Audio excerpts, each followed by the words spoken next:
Hello! I had muted myself, forgot to unmute. I hope everyone's doing super swell today. We're doing some of the co-streaming thing today again. Turning that down even more. Turn down even more in my ear. How about that? I hope everyone's been doing good. I'm taking a little week off of streaming, but this is the only exception. I'll be back on Sunday. Like what's the word? But just taking a little break because I feel like a lot of times I get burnt out.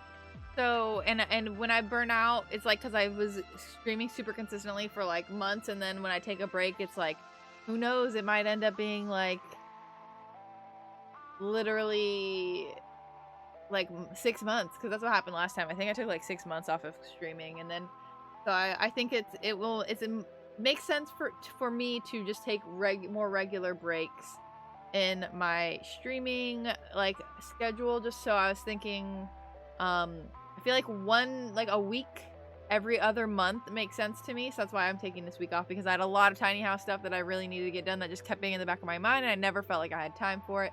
So I'm really tackling this stuff this week so I can come back fresh for streaming next week. Hello, Jeff! How are you? But yeah. And I also am thinking I might try to, good for you, setting proper boundaries. Yeah, I might try to stream only twice a week instead of 3 times a week. This time away from, like, streaming also helps me realize my priorities, because, like, I feel like I don't know, kind of 100 days in a row. Oh my gosh. You are a champion, Jeff. I feel like we need to get you a trophy or a ribbon or something. You deserve it. Yeah, definitely you gotta celebrate. Hell yes.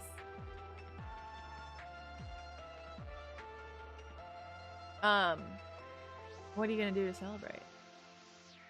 Ooh, you know how. Okay, let us know.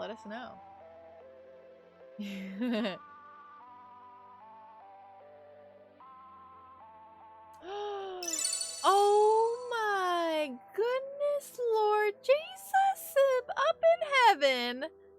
Hello? Wow, Jeff! We'll do a bunch of cheers in chat. Cheers in chat. Oh my goodness. Thank you so much. Thank you. Oh, look, Siri even. She's like, wow, let me re-situate myself. Oh. No, that's 100 would be absolutely insane. Thank you so much. Yeah. Oh. They keep going. I appreciate you so much. Thank you. They keep going. Thank you. Thank you so much. Speaking of Avatar, there was a new announcement. So there was an announcement the other day that I was really upset about, and then there's an announcement today that made me a little bit happier, so that's good. So if you guys didn't know, Nickelodeon announced, or I don't know if it was Nickelodeon announced or if something just got like leaked or something. They keep happening. It's so cute.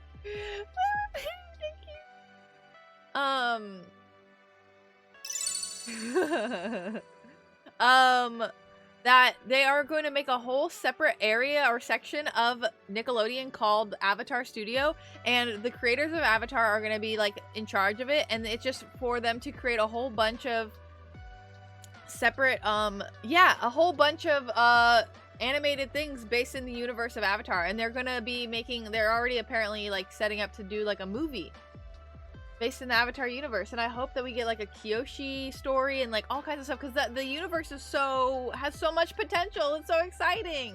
Yeah, so hype.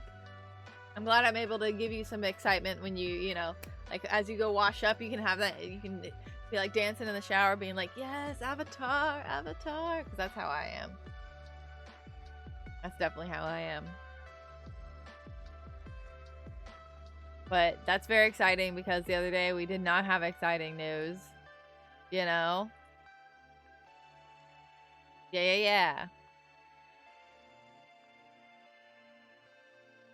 um, about them wanting to age up Katara in the live action Netflix series, and why they always gotta do this shit to the live action stuff.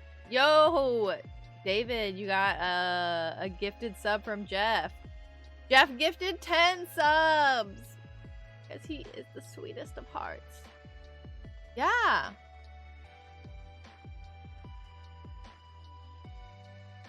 Now he went to go take a shower. You can use your own emote that you made.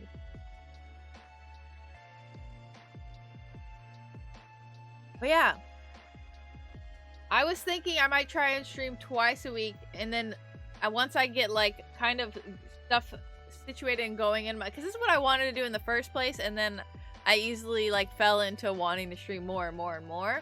But I really want to like set up more of a proper schedule and kind of set up stuff in my life a little bit more, so I can like focus on like doing YouTube stuff, and then focus on also getting like graphic design clients and things like that, and kind of focusing a little bit more on that stuff.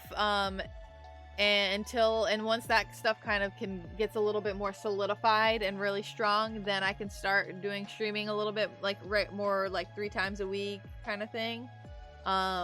And then also I might be streaming a little bit earlier in the day as well, because I feel like a lot of times, I don't know, when I feel like when it's later in the day, then I like wait a long time and I don't do anything during the day, because I'm just like, well, stream is later. My brain can only be like one thing. If something important's happening later, it's hard for me to do other things. So I think if I have it earlier, then it's already out of my mind, and then I can go on with my day after stream. Not that it's gonna be like way earlier, but like, you know, yeah, like maybe start at like 4 or 5 instead of 7.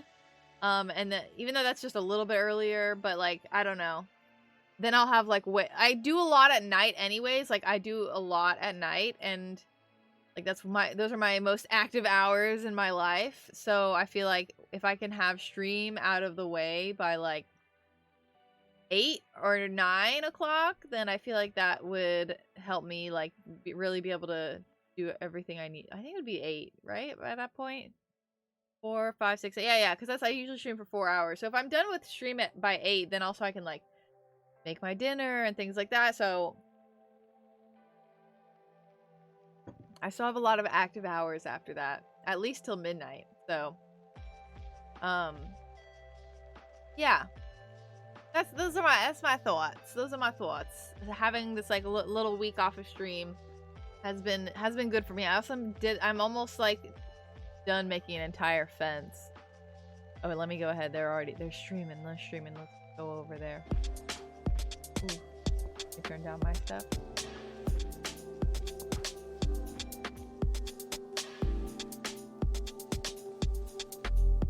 Let me do what I did last time.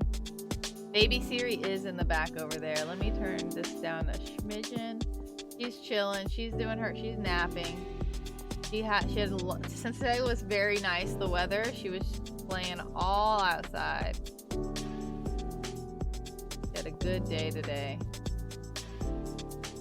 Let's do that and that.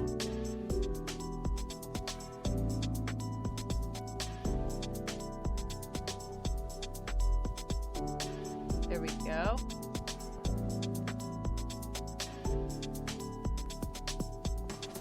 I don't know if they're on front page today, but either way, we're learning stuff. And Siri's name is with a C, not an S.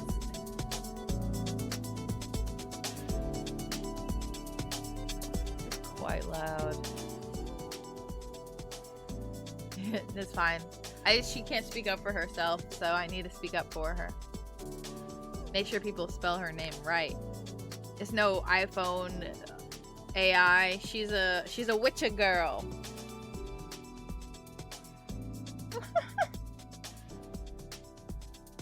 I'm sorry, that was disgusting.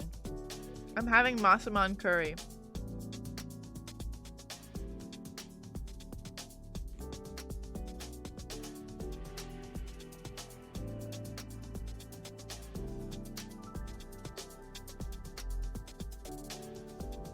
But yeah.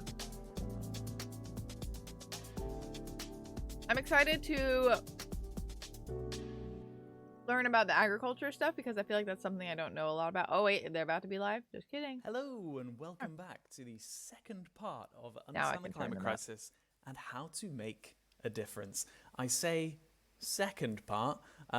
If you missed part one, it They don't doesn't have matter at all. captions. I The messaged them. parts I are emailed designed them to saying that I work think they should separately, do and if captions, anything, but they I also think will have a part mod two this time. is better than part one. Anyway, I'm Matthew Shrubman, speaking to you from Porto. I'm an environmentalist and science communicator and the head at AimHi, the nature-first, curiosity-powered online school where our mission is to make world-class live learning accessible for everyone. If you like what you experience here, then please recommend AimHi and this course to others. With this topic in particular, there is no time to lose. We are due to start running part one again from next week, though that'll be on Zoom. But send your friends, colleagues, and political leaders. That way you can find more details on our website. More on that at the end. Anyway, please ask any questions as we go, and please know that there is no such thing as a stupid question here. Your question will also never be distracting. We are used to hundreds coming in at a time. Please also feel free to respond to one another's comments as we go along if you'd like to. Please check that your chat is working now by typing your favourite body of water into the chat. Body of water? While we are waiting for I don't know enough. They always ask us. Bodies, the last time they asked weird some questions. Shout outs to our co-streamers joining us today. So we've got Dapper Dame, who is a mod, or should be, Baylor, My Lady Sprout, Trobs Monkey, Rocket Sage, and Consta Babble. So maybe Gulf of Mexico. This stream will run for about 60 minutes, maybe slightly shorter or maybe slightly longer. Warm water. And then there will still be there'll be time at the end for extra questions, including any that we didn't answer before. Perhaps more excitingly, we will have Callie Broadus, who is a conservationist and the founder of the Youth Land Trust, joining us at the end of the stream. So make sure you make time for that at the end as well. And I'm just seeing some great bodies of water here. Dead Sea is a classic, I've got some salt from the Dead Sea in a little cup. Anyway, yes, cup? At the end, Just casually in a I'll tell you a cup. little bit about competition that we're about to be launching soon, which has been a bit of a surprise, but we've had some funding to run this really cool competition, which I want to tell you guys about.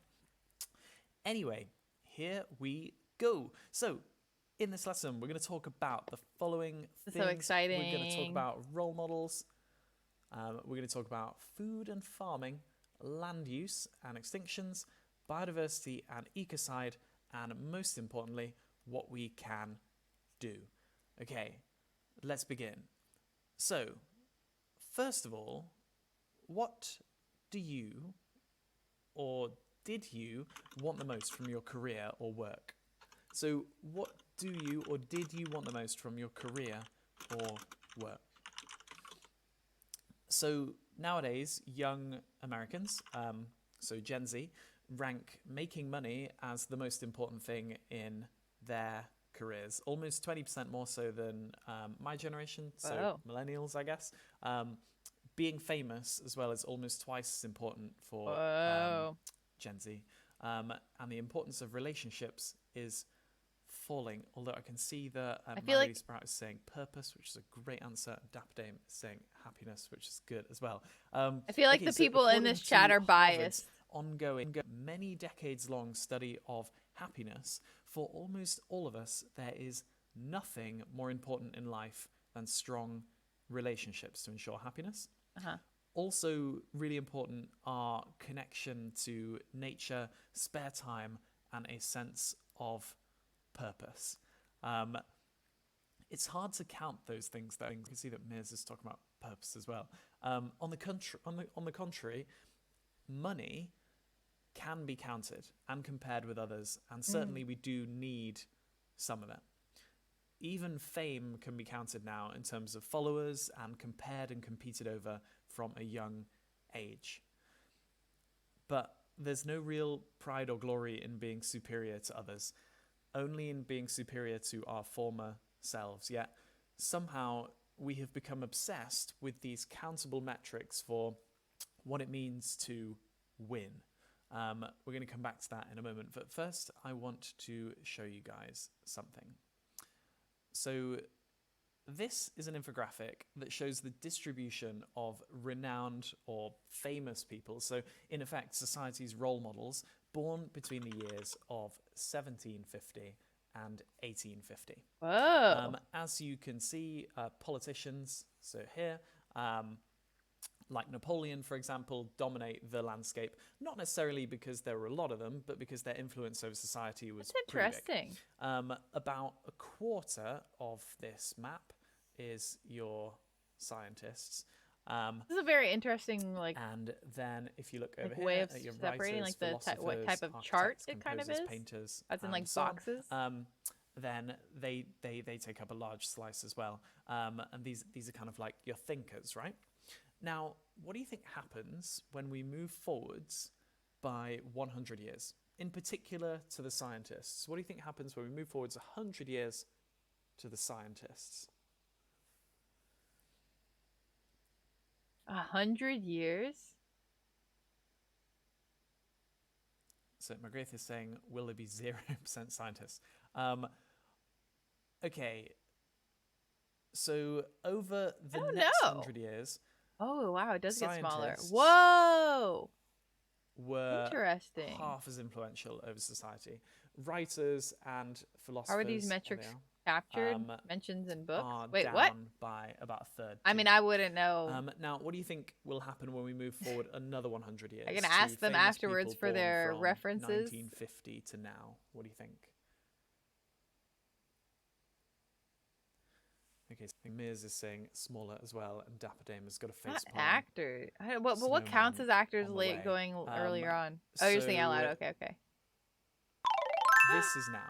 Thank you very much for the follow, Rabid Scientists Bookshelf. I appreciate it so much. You're now one of the buds. Welcome to the garden. I hope you can grow big, beautiful, and strong here. Nor are philosophers. Oh, whoa, those are scientists now? The landscape of influence over society has shifted enormously away from thinkers and towards celebrities. Is this what people want to be, or is this... These are the people who now guide society's hopes, aspirations, and There's no way this is values. What, like, did he say this is what people want to be? This reality is actually one of the big inspirations for running AimHi, to expose and connect people to strong, positive thinker role models, like our guest who we've got coming up next. Of course, there are some good role models among sports people. This is making me feel bad for not finishing my science degree. And there are no studies proving the negative effects that this. I feel like maybe this has to do with what people want to be when they grow up, not because I can see it like globally. A lot of people maybe want to be. You have to play in acting as a positive soccer player. What counts as an actor as well? Does that count as social media people? YouTuber? Encouraging people to want to be thinkers, explorers, inventors, conservationists, change makers, and encouraging people to value the things that actually protect rather than endanger life on Earth. Okay, now I want to ask you a different question. I want all of you to tell me what it means to win. What does it mean to win? Give me an example. Frame in any way you'd like. Business, school, sport, etc. What it means to win? So role models are very important because they influence Feeling proud of yourself? How do you think today's role models are influencing what people think winning means? So yeah, accomplishing your goal or being the best. So nowadays, most of us are taught that to win is to dominate. A winning company is one that grows rapidly. Okay. If you're talking about societal, to monopolize the sector and beyond. Why is this? I have the most numbers on TikTok. We can easily see from nature that whenever one thing dominates, things start to go wrong. All other living things suffer, and eventually so does the thing that dominated too. Wow, these metaphors. Should learn from nature and teach one another that you're going to talk about monocropping? Is to become a valued part of the community or ecosystem. No one wins if the earth loses. Now, who do you think is going to win out of this lioness and The this baby, obviously. Baby antelope. gonna be like, oh, I'm so cute. And then the thing will be like, all right, fine, I won't eat you. That's how nature works, right? Now, in case you're This worried, feels like a Dora the this Explorer question. lion has not been shot.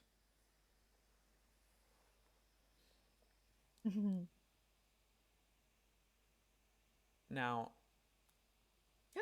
Whoa. this Look, it's story crying. It's of yelling. a lioness making friends with an antelope was across multiple newspapers. Wait, But what? No way. there's also a lot of skepticism and no evidence about what happened next. And big cats are known to sometimes be extremely gentle when playing with their food. However, Yeah. when we looked into this story, we found that in 2002, a park ranger in Kenya recorded a genuine example of a lioness adopting and carefully taking care of not one, but multiple baby antelopes, even allowing one of them to feed from its natural mother.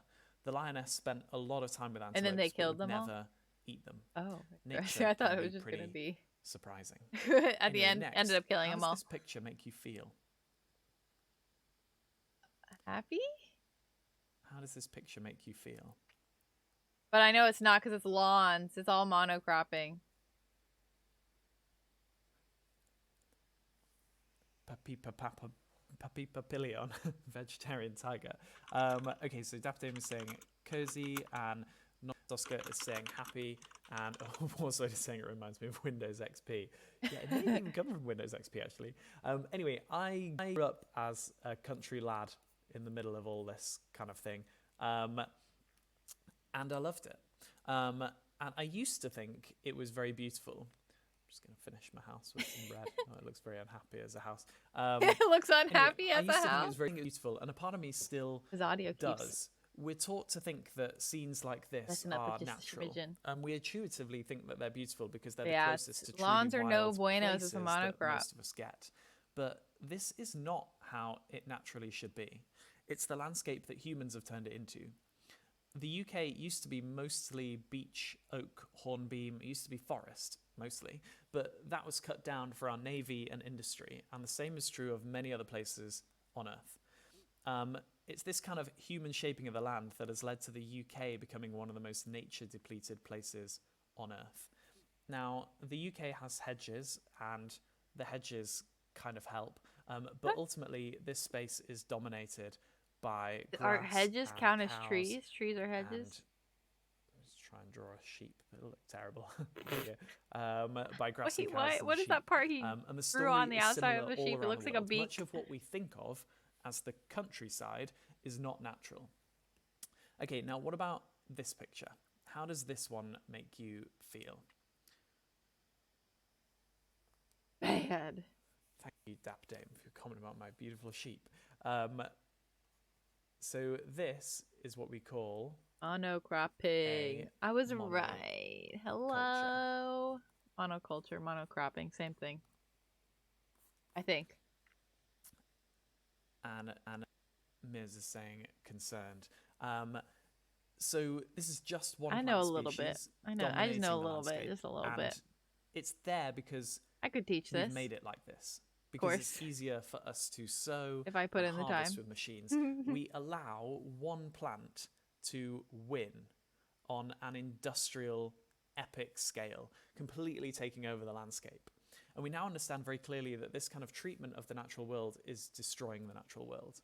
And we depend on the natural world, not just for all of our food, but for our health, all of the air we breathe, and much more. And we are not treating it well. Okay, now I want to tell you. What do you mean I was wrong? Soil. What do you mean? It's a big topic, and so we're just going to. Why was I wrong? But firstly, what do plants need? What do we need to give them to make them grow? What do plants need? CO2, water. I can see that Daphne is saying sunlight. that one looks almost normal to me. Unfortunately, that's how it is. Yeah, all over places like the state of Iowa in the UK. Okay, so Melody Sprout's saying CO2, water, sunlight. Yes, great. Okay, Depending on the plant. Switching to here. So yes, these are some of the key things that plants need: water, CO2, sunlight, and then What is this, 8th grade nutrients biology? like nitrates, phosphates, potassium, magnesium. And we give them these things by watering them and adding fertilizers so that we can get the largest possible quantity Right, but of then you crops. mix them together and try and But what only we go for haven't the realized same until one. recently is that we might be doing this all wrong. We are treating the soil as an inert growth medium when it is actually 8th grade bio alive. hype. Let's go. And Hello, it is Martinez. so alive that a single teaspoon of soil Is this a teaspoon? contains I love his more drawing. living things. Oops. Contains more living things than there are members of the human race. Soil is not something that exists elsewhere in space. It's special. Oh no. It's a part of our unique living world. And by adding lots of nitrates, phosphates, potassium, magnesium, we might be helping the plants in the short term, but we're upsetting the balance in the soil. Pretty basic information so far. It contains, releasing vast amounts but you of gotta carbon lay down into the atmosphere in the basics. process. Now, it takes hundreds of years for the natural world to recover a single centimetre of topsoil. Yet nowadays, 90% of soil farmed normally, 90% of soil farmed normally is thinning and degrading. So what does normal even mean? Remember the monkeys and the ladder in lesson 1? We are starting to realize something that people in the future will look back on and think was obvious. That we shouldn't be putting the plants I first. haven't seen the course before, so we'll put the soil first. And if we do so, the soil will then take care of the plants agriculture today for us. And the soil will take care of much more than that too. The top couple of meters of soil contains about 3 times as much carbon as the entire atmosphere. Restoring soils to their former health has the potential to capture a significant portion of our carbon emissions. In parts of the world, some people are now learning to grow carbon in the soil, but most still don't know about this. This knowledge needs to spread everywhere fast, and we need to make sure that happens. We also haven't even mentioned peatlands and the enormous emissions they produce as they dry out or are destroyed, and the incredible power that they have to store carbon when they're healthy. Okay, now I want to show you a really cool experiment. This is one of my favorite of all experiments. So some scientists went into a forest and they found a big old tree. So let's take this one here. And they put a huge plastic bag around it. For real? Did they do this? And then they pumped that bag full of carbon dioxide. But this wasn't normal carbon dioxide. It was slightly radioactive. Kill the friggin' tree? But this is not the kind of radioactivity that is hugely dangerous, but the kind that would allow them to use a radioactivity counter. So, you know, like one of those things that you point at radioactive stuff and it goes...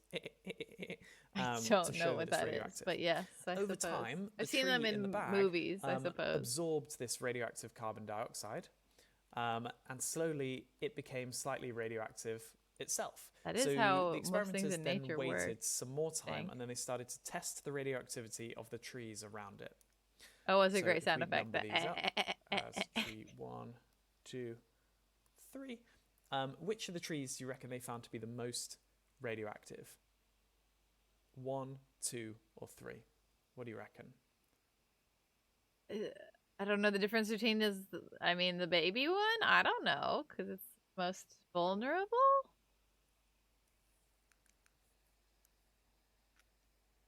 Ooh, I don't even know. Okay, so Succotash is saying 2. Miz is saying, what, we got mixtures of 1s and 2s. Yeah, okay, I think maybe 2. The answer is number 1. Oh, okay. Which seemed really strange at first, actually, because the other trees were much closer.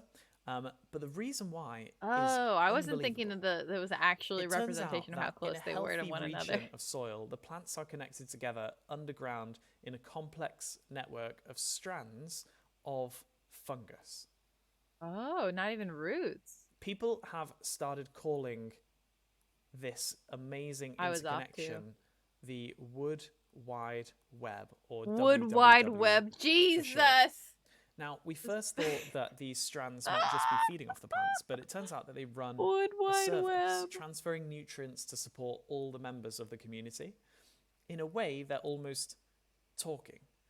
And That it what the finally fungus solves the is mystery called, of how David? tree stumps can Mycelium? stay alive for so long when humans cut them down. These fragile fungal strands take many, many years to develop, and so that's why the older trees exchange more nutrients than the younger ones, and why older forests harbour so much more life than younger ones. It's not just age that's Wood important Wide either. Web. The more being diverse like, the species "You know these connected trees? by the Wood Wide Web, Talking through the the Wood stronger Wide they Web, are as a y'all. community too. When one species is threatened by a disease or a pest, other species with a different characteristic are able to support it via the WWW, the Wood Wide Web. A monoculture lacks this strength. Anyway, so ploughing, good or bad? Is ploughing a good thing or a bad thing? That's how he spells plowing? With a GH? What do you reckon? Whoa. So, if you're farming, then ploughing rapidly removes weeds and Yeah, but I would assume mixes nutrients into you different mix layers fertilizer of in, but then soil it's as not well. the same. Is it like releasing carbon? But Ms. is saying maybe it's bad. Yeah. Okay, so it also shreds those delicate fungal strands into pieces, damaging not just the life in the soil short term, but the fertility of the soil in the long term as well. Yeah, I plowed my whole yard before. Fuck. Now, I don't think I did very what do you deep, think the but nutritional content of a carrot is like now compared to a carrot, the drawings average are carrot so good. 100 years ago? How do they know? So I'm talking about like vitamins and minerals. How and so do on. they know? What is the nutritional content of the average carrot now Less. compared to what it used to be like 100 years ago? What do you think? I don't know, percentage wise, 50%. So yes, exactly. It's less. So it is down. Yes, I had a 50-50 chance, less or more. 80. Wow, that's Carrots a lot. are big, yes, and they can make us feel full, but they're lacking so much of the goodness that once healthy soil used to provide them with. Oh, it's because of the soil, not because of the. Canada Well, it might showing also that be oats because grown of the on unploughed, so we often choosing call it of just no the prettiest. dig soil are packed full of far more healthy nutrients than normal oats, including nutrients that help to combat dementia, Alzheimer's, etc. What? So, what do you think? Do you think that farmers are part of the problem? Do you think farmers are part of the problem? No, it's all capitalism. And Miz, no, you should still eat carrots because carrots are delicious, but you've got to try and find the ones that are the ones that are organic. Anyway, we'll talk about that in a moment.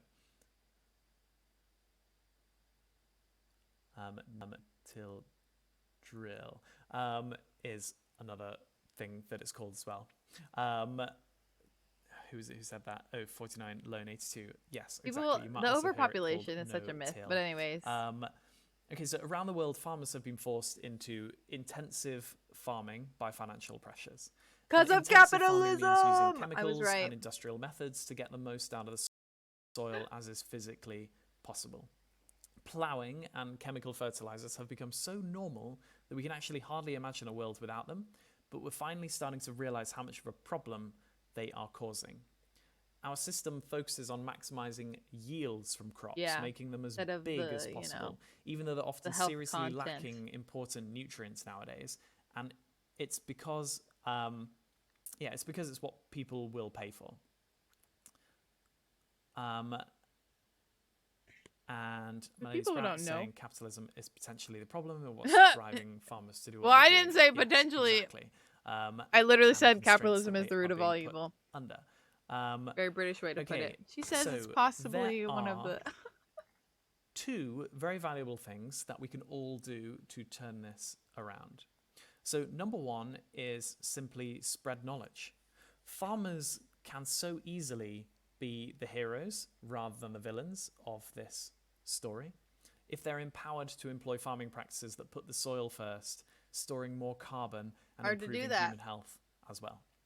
And secondly, support farmers by voting for the right politics and by voting with our wallets, by spending a little bit more for food grown on diverse mixed farms with unplowed soil We find and no that chemical specifically. fertilizers. I know that just for organic, some I doubt people, it is. you can't ask people to spend more on food because some people are already spending as much as they can. Yeah, But I think to he's give about you to some go over context, that, in maybe. Europe, about 50 years ago, we spent about 1/4 of all our money on food. Bitch, I'm broke. Nowadays, we spend 1/10, just 10% of our money on food. So need it's to just turn saying this around because it's more than just the livelihoods of farmers. you're that just saying depend on stop it. spending It's money our on other health things and and put it more our into natural the world. food. In You're the words broke, of Helen find the Browning, who's money. from the Soil Association, farmers have been taught that too much diversity is too complex to manage and that profitability comes from simplicity and efficiency, but this is at odds with biology.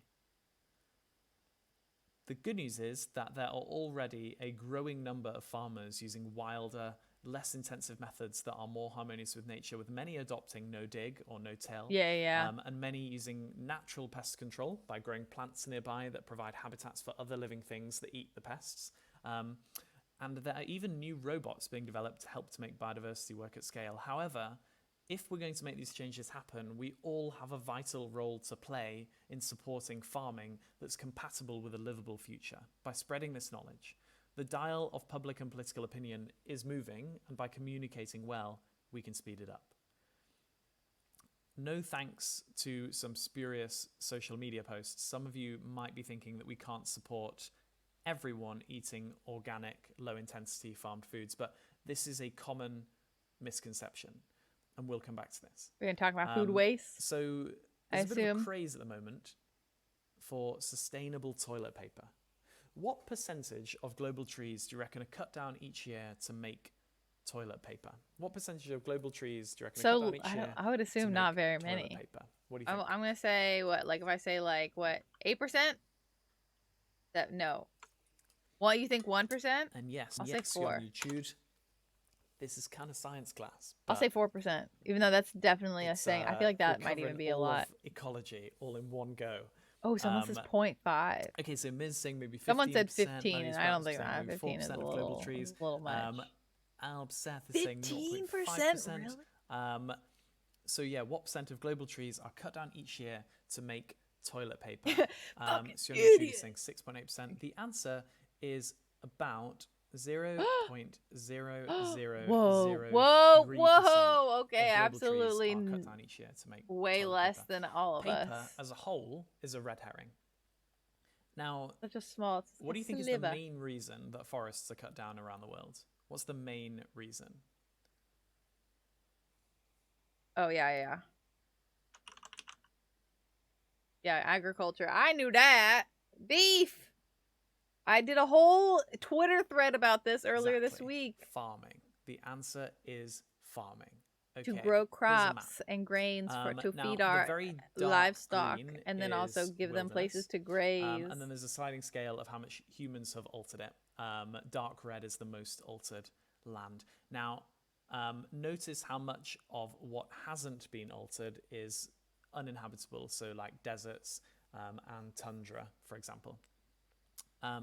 So of the habitable land, so land that's reasonable to live on, how much do you think is built up or urbanized? How much do you think has been turned into cities and towns and things like that? Oh, like literally, what percentage of habitable land do you reckon is urbanized? Ooh, I think it's gonna be so low, 5%. Like, so it was already saying maybe 10%. I'm saying 5. So the answer is so small. 1%. 1%. Dang. Land has been urbanized. How much of the habitable land do you think is used for farming? 90. I would assume 99 if there's only 2 options. That's how math works. 50. Oh, okay. Then what's the other part? To make space for much of that farming, since 1950, we've cleared about half of all temperate and tropical just for fun rainforests. Yeah. we'll come back to that in the Q&A actually. Anyway, now let's look at how that farmed land What? breaks down. What's the rest? It's So like either what people I've or no done is I've people. represented all of the world's farmland with a nice strip of moss. And you don't have to remember these numbers, but having a feel for them is helpful. So firstly, 77% of the world's farmed land is used for producing animal products. Oh, how good an idea it is to have this red text on the green. Hard to read. The reason it's large is not because it's all covered in animals. Much of that land is growing crops to feed the to animals. those animals. Yes, yep. Why do they need so much land to grow their food? What do you reckon?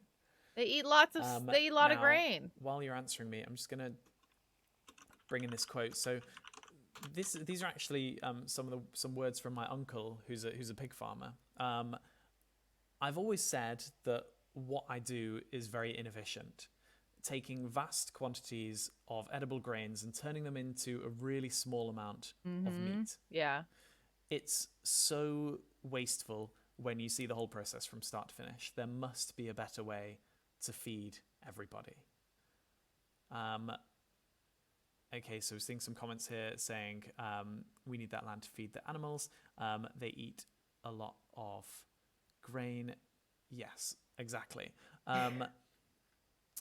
So even if the the other 49% of land wasn't relevant, I feel like it would still been nice to know. Is really inefficient, and most of the energy is lost. It's a simple truth that most of the energy in crops is wasted when we feed it via animals to make food from animal products. Now, how much of our food do you reckon this 77% of land Someone said if global warming is real, proportion of banks our wouldn't food do you loan reckon 30-year it mortgages on produces? oceanfront property. False. What? Bye. Thanks to take advantage of anyone. I didn't hear what he said, though. And Bully XGA has just said, if global warming was real, then banks wouldn't loan a 30-year mortgage on oceanfront properties. Unfortunately, they would. Yeah, they people don't seem to have a sense of how quickly things are going to change. And you'll always find people who are willing to take gambles on that kind of thing. And so, yeah, you'll find loads of financial institutions that are making decisions that within the context of and also the just global doing it emergency specifically seem for absolutely crazy. yeah. And they will turn out to be so as well. But anyway, people can be slow to catch on to these things. So This guy's being so nice. He's not even like, this proportion fucking of our dumb. He's food like, does well, the you know. 77% of land make? The answer is about 18% of it. 18% of food goes to animals? Now, let's look at that other bit of farmed land. So now we're going to look at this bit over here, the 23%. So this is the bit that's growing plants for humans to eat. 18% in pounds or calories. And it supplies... I guess it does a difference. 82% of our food. So almost all of it from that tiny bit of land. Wow. So they're saying that if we shifted it more, then it would... I want to look at protein. If we ate more plants instead of meat, then... Let's just bring that in. You might think that most of the protein someone's we get comes from good animal job products plants, because we're taught to think this way, but actually it's only 37% of it. Let me just link that up as well. Yeah, I mean, granted, it does take more plant calories to fill us than it takes for meat calories. So I see where this person's coming from, where they're asking in pounds or calories. Most of the protein we get actually comes from plants, and this is in the average. Yeah. Those are dumb people who just haven't looked up. There's a bit of a worry here with these protein numbers because they can easily be twisted to mislead people. Veganism and it's and key concepts vegetarianism. like the one I'm about to explain protein. that are why this course exists, so that you can cut through the misinformation and help others to do so as well. So these numbers, these protein numbers, they kind of make it look like we still need to eat animal products to get enough protein. But what they're not saying is that most of us in the world actually eat way more protein than we need. Yeah. Furthermore, we never actually evolved to eat anywhere near as much animal products as we've come to eat just in the past few decades. Like Roman gladiators, for example, were mostly vegetarian and extremely strong human beings. Now, almost all of us can easily afford to reduce or entirely stop our intake of animal products and still get plenty of protein. The 63% we get from plants isn't 63% of what we need. It's 63% of what we eat. Anyway, a quick bonus fact. This is kind of related, but just interesting. Did you know that despite its tiny size, the Netherlands is currently one of the world's largest exporters of food? It's become an Interesting. expert at efficient food production with low Know water that. and pesticide use. Anyway, right, Of let's course. now talk about waste. So, how much of global food do you reckon is wasted before 30%. it's eaten? How much of global food do you reckon is wasted before it's eaten? I don't know. I think that's right. It might be 30% of at the end of it And total. also, it's 18% in terms of calories. Good question. Sorry, I missed that before. Okay, so Melody's practicing 30%. Miz is saying, Semifredo is saying Netherlands lecturing us all that size doesn't matter. Or 45. So the answer is about a third. A third of all our food is wasted. One of the biggest causes of food waste is rejection of produce by supermarkets, etc., because it doesn't fit strict superficial criteria, like, for example, surface marks or unusual shapes that have no effect on the flavour. Again, thinking about the monkeys and the ladder, if you were here last week, some of the strangest behaviours have become normalised in the world. We all have such an important role to play in undoing them. Now, we still have a few more details to add, but we've now covered some of the most important key ideas about food and farming to help you to communicate and take action. Now, it's true that farming is a complicated topic with a lot of nuance and quirks, but the main takeaways up to now are these. Number one, this is the main takeaway actually. It's a myth that we wouldn't have space to grow everyone's food if everyone ate more plants and fewer animal products. The opposite is true. We'd have a lot more space free that could be returned to nature. We can easily feed the whole human race and make space for our fellow living things by 1, reducing food waste. I feel like and growing 2, food for humans takes less space than it does to grow diets. stuff or meat. Now, we promised not to overwhelm you with too many charts or data, and so I just wanted to touch on this. I don't remember that promise. Quickly. Here is a chart that shows the relative amounts of land needed to produce 1 serving of protein from each type of food. Now, I've left the numbers off the scale, so what's important are the relative sizes here. Yeah, I feel like they should provide like references after the fact. I'm going to write that down just in case they... titles here are... I usually email them afterwards. Beef, dairy, chicken, pork, eggs, pulses, rice. Anyway, switching to another one. So this chart shows the relative amount of greenhouse gas emissions produced for the same thing. Now, lamb isn't on here, but on average, it's not too dissimilar to beef. Now, what do you notice about these two charts, the last two? I'll show them side by side. What do you notice about these two?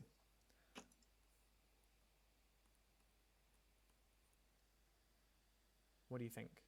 What do you mean, what do we notice? They're the same in terms of the differences? Colbeck is saying this is a lot of detail. Some of this I would need to see references. So if you want to download references, you can download them all from our website on the Climate Course page. You just hit a link and you can download them all. But if you want a reference for these charts specifically, eat more chicken. Is from the World Resources Institute. Well, listen to freaking Chick-fil-A, except for the anti-gay stuff, but eat more chicken. That's why usually if I ever do end up eating meat, I end up eating chicken because... So exactly, they correlate together. They overlap with one another. I don't feel or at least they seem to be somehow similar. It's because much of the emissions from farming are actually due to the land that the farms are on, and the emissions cost of it not being what it would naturally be or naturally was, like a forest. Okay, so if protecting land is the ideal, then you might be wondering if factory farms are better for the environment by crowding loads of animals into tiny spaces like this one. They're obviously far worse for animal welfare, but aren't they using less land? I got there before their mod. It might look like they are, but actually they're importing huge amounts of Thank you, Kristen. Me too. Hello. Thank you, me. From farms elsewhere in the world to feed the animals.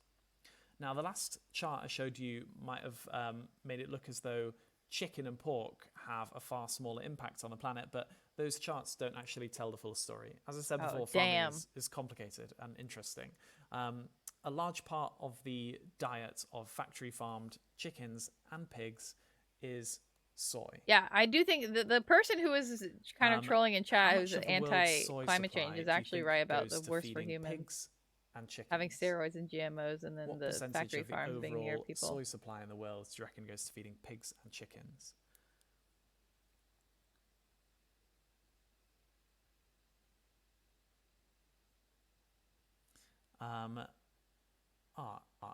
Albseth is spot on with the right answer here. Yeah, the answer is 75% of the world's soy goes. Yeah, I know that's how it's a lot of soy goes to feeding pigs and chickens, and most of the world's soy is grown on sprawling monoculture farms in South America, in areas that used to be wild, like forests and rainforests. Now, as bizarre as it might sound, one of the best things you can possibly do to reduce the global demand for soy is to switch from eating chicken and pork to actually eating soy products. Eating soy. Simply because pigs and chickens are so inefficient at turning that soy that they eat into meat, eggs, and so on. Eating soy right now. At this stage, you might be feeling a bit overwhelmed, and that'd be understandable. But actually, the answer to all of this is very simple. If in doubt about how sustainable animal products are, avoid them wherever you can. It's one of the most important things we can all do to protect the natural world, and a healthy natural world protects all of us. Diets in the world are currently shifting in the wrong direction, with meat. I do think they should talk a little bit more about the human effect of a lot of farming too. It's not China, only but with the right knowledge the together, effect of onto the planet, but onto the people. We have to. Not very intersectional. One last quick section on farming. It's also helpful for us to be aware of the importance of supporting diverse crops. At the moment, 2/3 and rising of all crop production comes from just 9 species. Do you know what they are? And I'm not going to stop for comments on this one, but just think of them in your head, and I'm going to reveal them in a second now. So in the shape of an hourglass. Sugar cane, soybeans, cassava, maize, rice, wheat, potatoes. Oops, nearly drew over the top of that. Sugar beet, oil palm, fruit. Now, this is dangerous because if a rapidly changing climate or disease ravages just one of these crops, a huge number of people are going to go hungry very quickly. Rice is all you need, and fries. 6,000 other plant species that we grow and eat. It is always better to support diversity wherever you can. Now, we've talked a lot about farming, and we've gone over a few charts, and now it's time for a tangential break. So we're going to talk about a little town called Arundel. Thank you so much for the who here has been to Arundel? Is that Arundel? Is that where Elsa and Anna are from? Just kidding. I know not everyone on here is from the UK. In fact, probably very few are. It's very late in the UK. This is, but thank you for the resubscription. Even people in the UK might only know it as the town in Frozen. Anyway, it's a beautiful town south of London, and it's got seriously bad traffic. All the locals know it. Now, a few years ago, plans were hatched to build a bypass around the town of Arundel. And the easiest place to build it was straight through this bit of genuine old growth, wood wide web connected ancient forest, which is very rare in England. And it nearly happened as well, but a huge campaign with national backing managed to turn it around. And now it's being built across farmland instead. Still, it took a huge amount of time and effort to win the campaign because the mindset of civil planners is still not one that makes nature a priority. Now, for a moment, I want you all to close your eyes. I forgot what he said is going to be going through. One of those civil planners.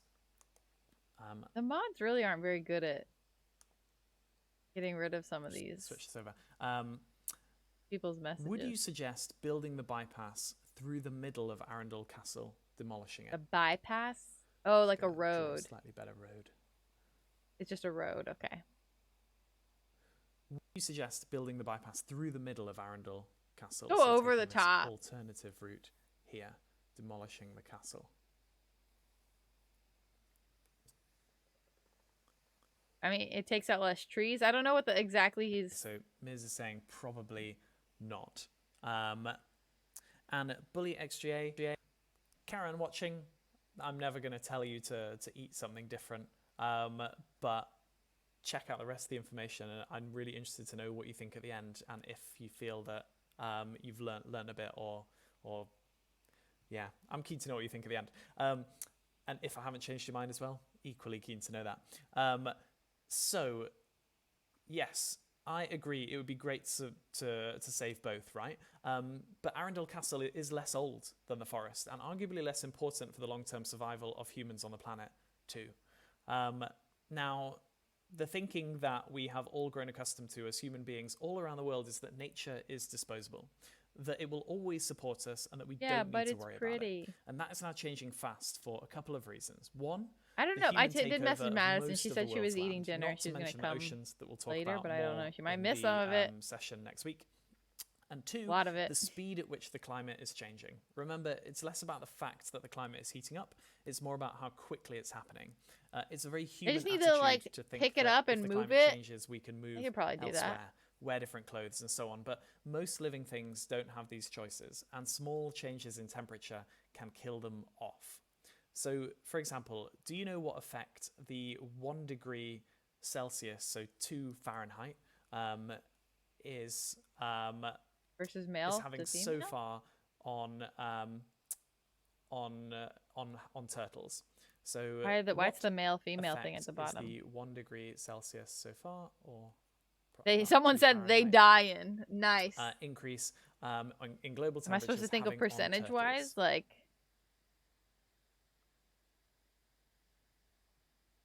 Oh, temperature changes the sex.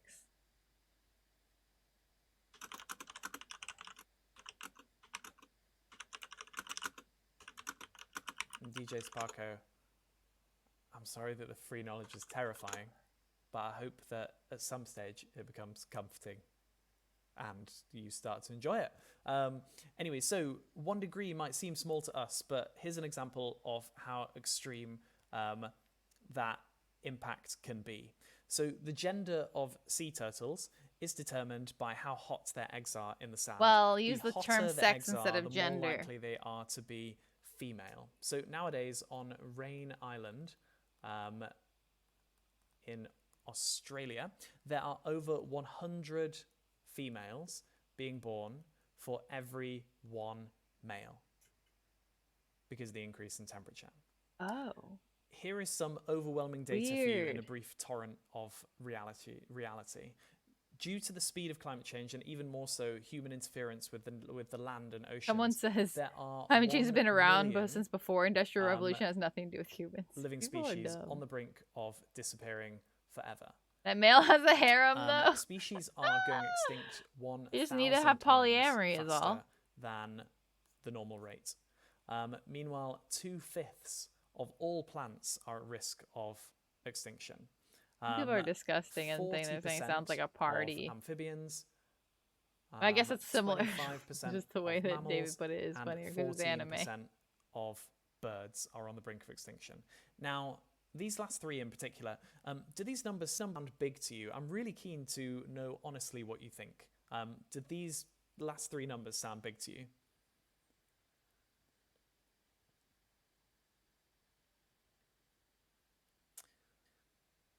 Yeah. And Bully is saying climate change has been around since before the Industrial Revolution. It has nothing to do with humans. Yeah, we covered that in lesson 1 actually. If you look back to last week, we talked about that. So you're absolutely right. The climate has been changing well before the Industrial Revolution. The difference is that this time it's changing significantly faster. They need to not spend their time on. Like I understand they're trying to be very kind to the haters, but they're coming in not listening. How fast it is happening. They don't care what people are saying. It's not about. You're absolutely right that it's been around since before the Industrial Revolution, but what's happened since the Industrial Revolution? That's the worrying bit. He's wasting his time. So Miz is saying they don't sound that big, but feel like they are. And exactly, this is it, right? So extinction numbers are important. They used to outline what's about to be lost forever, but they don't tell the But full why story. only these specific ones? I feel like all of the Now, numbers are not I want good. to give you a really good way to explain the difference between extinctions and population decline to people. Feel free to adapt it as you wish. Extinction's just like it's just so there's Coca-Cola all over. advertising everywhere, and it's almost impossible to go to any part of human civilization and not see it.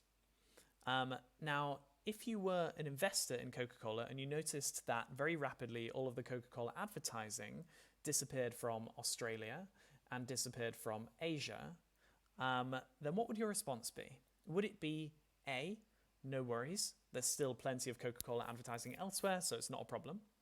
Or would it be B, something must be wrong with Coca-Cola, I should be concerned? What do you think? A or B? This is a very unusual way to put it for some reason to me. And Bully XJ, I can see that you're writing quite a lot of, there are a lot of questions and comments coming in. Just going to focus on the extinction story for now. But if you have more questions that I didn't get to, just throw them back to us in the Q&A and we'll cover those then. Especially questions around conservation. Someone said I would think Coke was going under. True.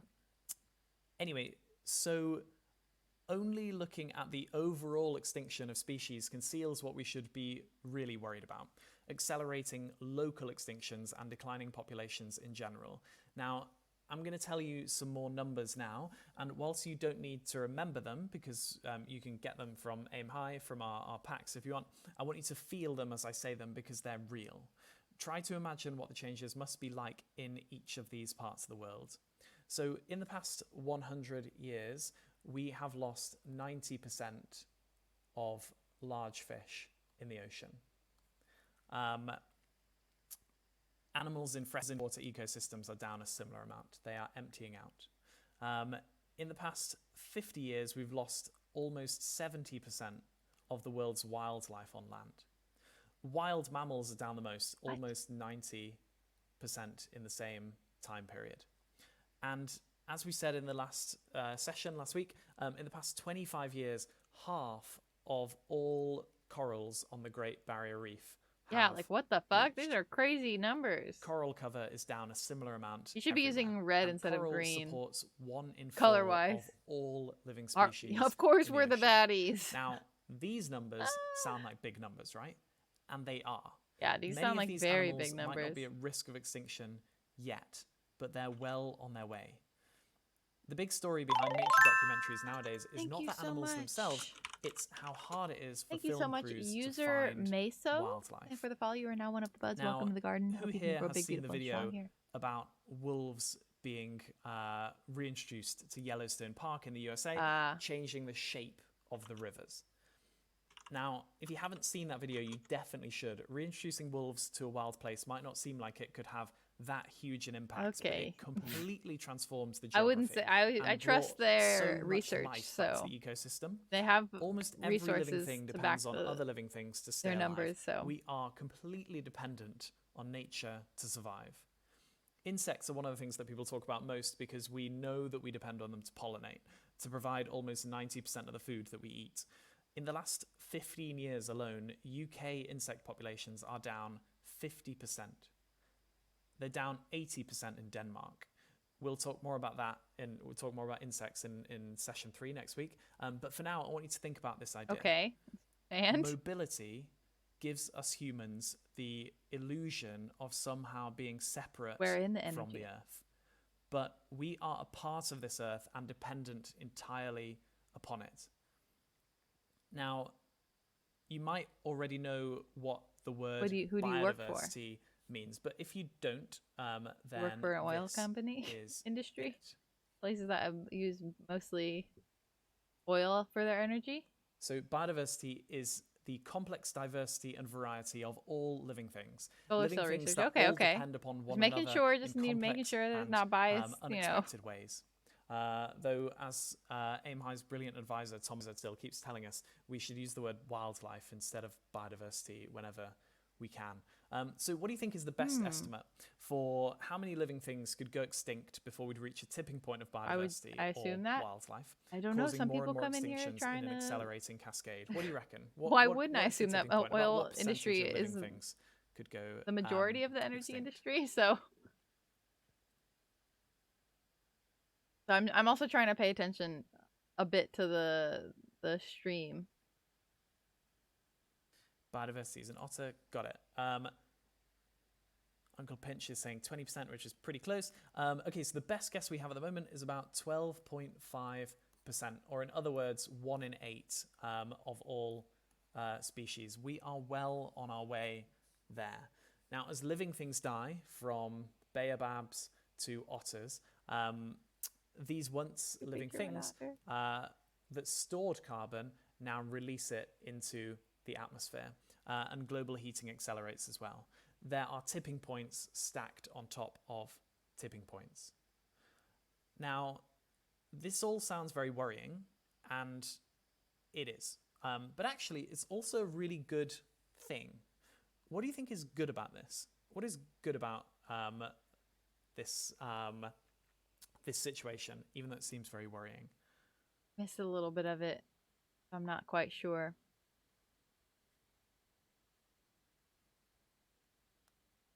And Bully XGA, I'm keen to catch up on these comments in the at the end. I'm keen for you to throw these questions back, because it'd be good to talk about them then if you want to talk about them.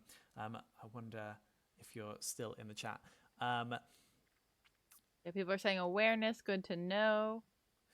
New space for new wildlife. Ms. is saying it's good that we know. The other person is saying maybe it's new space for new wildlife would be good, and I agree that that would be good. Or new space for existing wildlife. So one of the best bits about the nature or biodiversity or ecological crisis, whatever you want to call it, you will hear people using all these interchangeably, and its inseparable entanglement with the climate crisis, is that the answer is very simple. The solution is just this. We need to protect, recover, and salvage nature all across the world as quickly as possible to protect our food, our health, and the future inhabitability of this planet for all life to come. As you've seen, we easily have enough space, but do we have the technology to do this? What technology do we need? What do you think?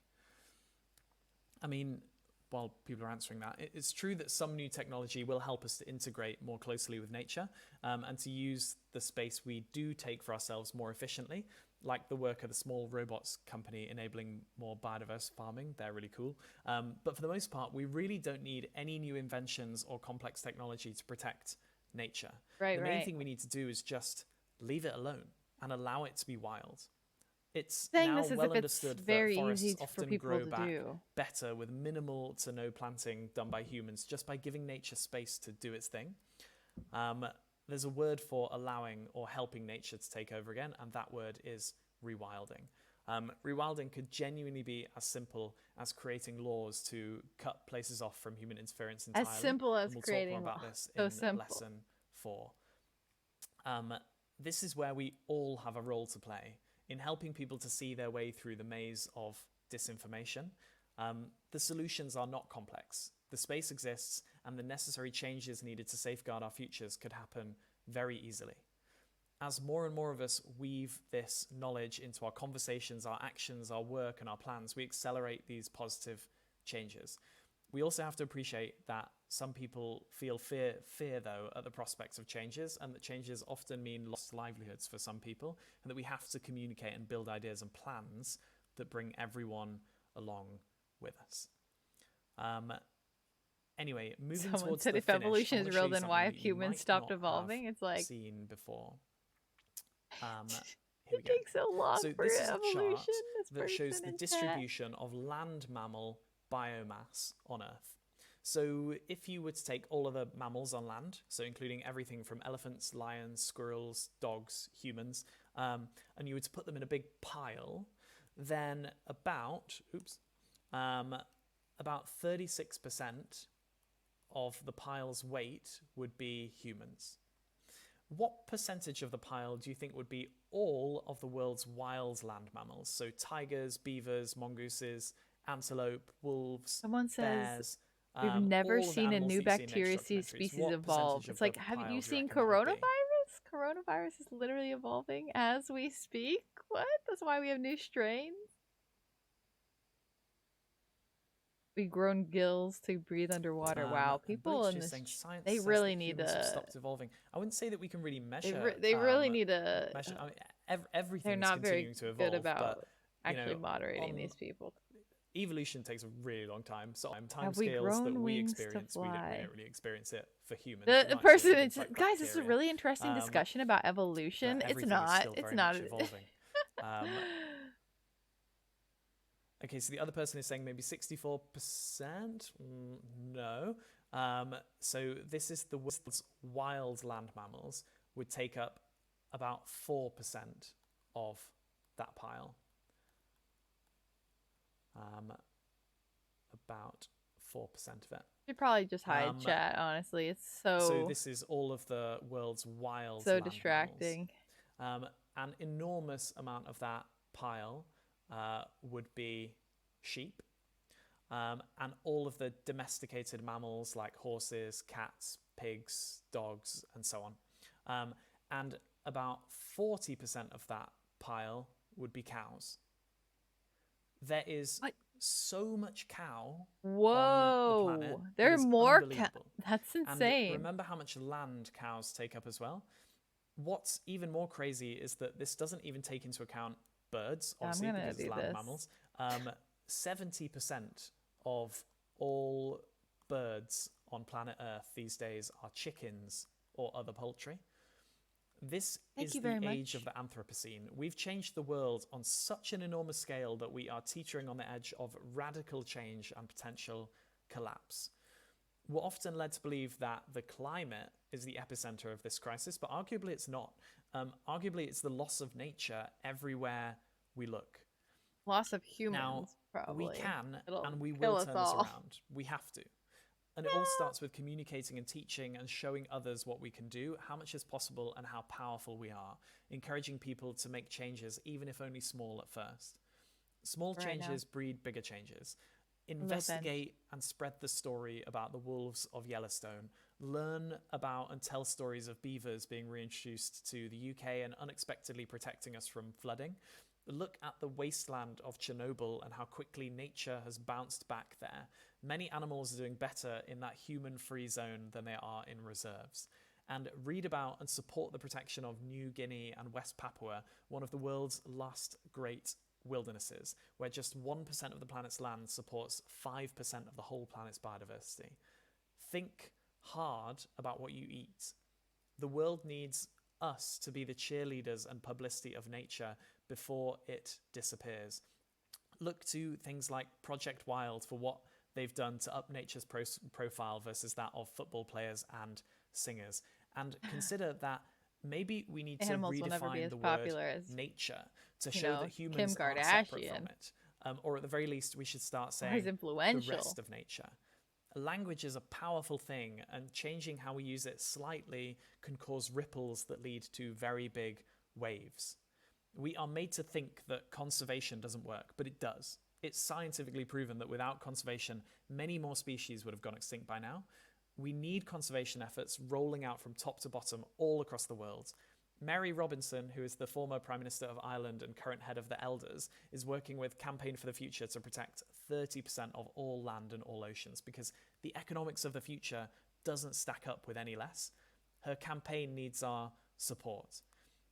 Now, according to the World Economic Forum, it cost $140 billion US dollars to protect 30% of the planet from human influence, which sounds like a lot, but is actually about a third of what the world currently spends on subsidizing activities that harm nature. A third. And it's about 2% of what the world spent on COVID-19 packages in the first 2 months of the pandemic. That's not exactly the same. We need a system that respects and protects one nature. Is very much in people's face, and even then a lot of people don't believe in it. So. There are amazing people campaigning all across the world to make ecocide, which is the large-scale destruction of nature, a crime everywhere. And it's important that this becomes a law, not just to guide people, but also because people also often assume that legality is a basis for morality, and it's not. Ever heard the term ecocide before? We should all support campaigns like this and causes like this, and I encourage you to look up the Ecocide Law campaign if you haven't already. Jojo Meta, who is one of the founders, was a recent guest on AimHi, and if her like past recording isn't up yet, it will be soon. You should check that out. It's really good.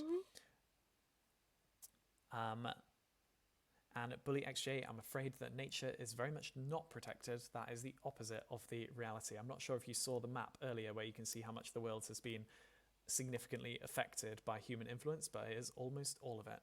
Protesting racism was criminalized. So, Technically kind of still go is. forth, communicate, explain, demystify, and help people to understand. Let's turn the world around together. Let's heal the broken relationship between people and where our food comes from. Let's help to give nature a place at every boardroom, political and kitchen table, and start putting it first in our thinking and planning, giving it the space it needs to thrive. Whilst we don't understand nature fully yet, none of us does, we need to safeguard it as if our lives depend on it, because they do. Thank you for watching. I want to leave you actually with, well, in fact, this isn't the end because we've got an amazing guest coming on, but I also want to show you 3 of my favourite animal facts very quickly, or 3 of my favourite facts about nature. Firstly, did you know that humpback whales share songs with one another? I have heard that, yes. They've kind of got their own folk music. So if other whales have, folk music. If other whales like the songs that they hear, they get stuck in their heads and they start singing them and sharing them around the ocean. And That's so very they kind of cute. travel to different pods. Their pop music, you know. Secondly, did you know that it is scientifically proven that a few minutes of exposure to nature is one of the most effective ways to reduce stress?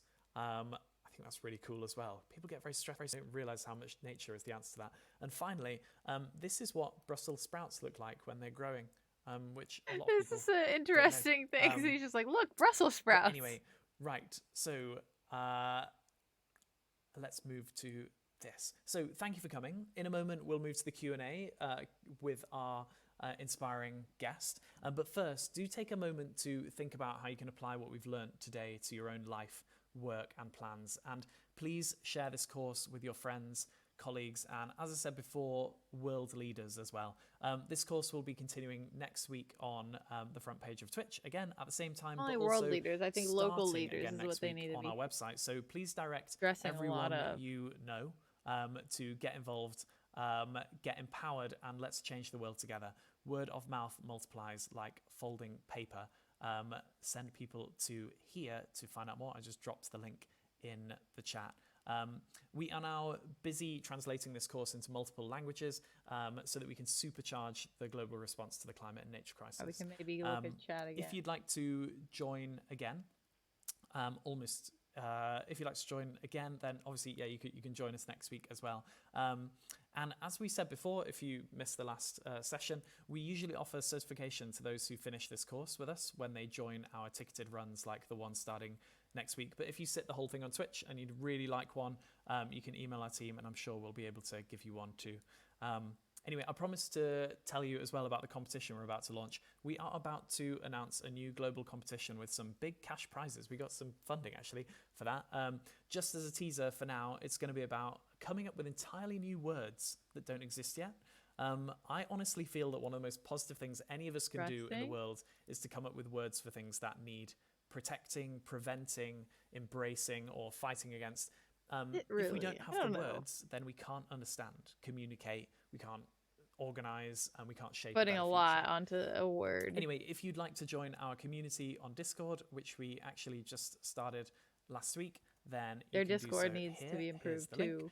And if you'd like to get more involved and you're a student, then you can apply to join our community of youth ambassadors via the bottom of our website. So click through to the link I just sent on the climate course, and at the bottom you can join the ambassadors if you'd like. What does disnursing mean? Like almost like disgusting. Our calendar of upcoming sessions, because we're not just running a learning revolution in climate and ecology, we're doing other things as well.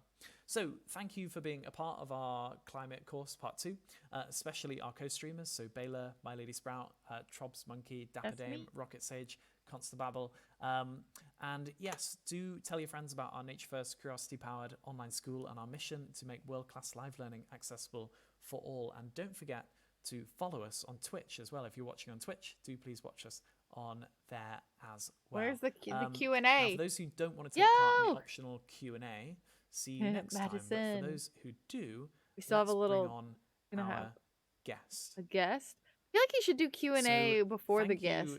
Put all these random people on this guest. Thanks to our friends at Exploring by the Seat of Your Pants, who you should know if you don't already. We have this wonderful special guest joining us for the Q&A.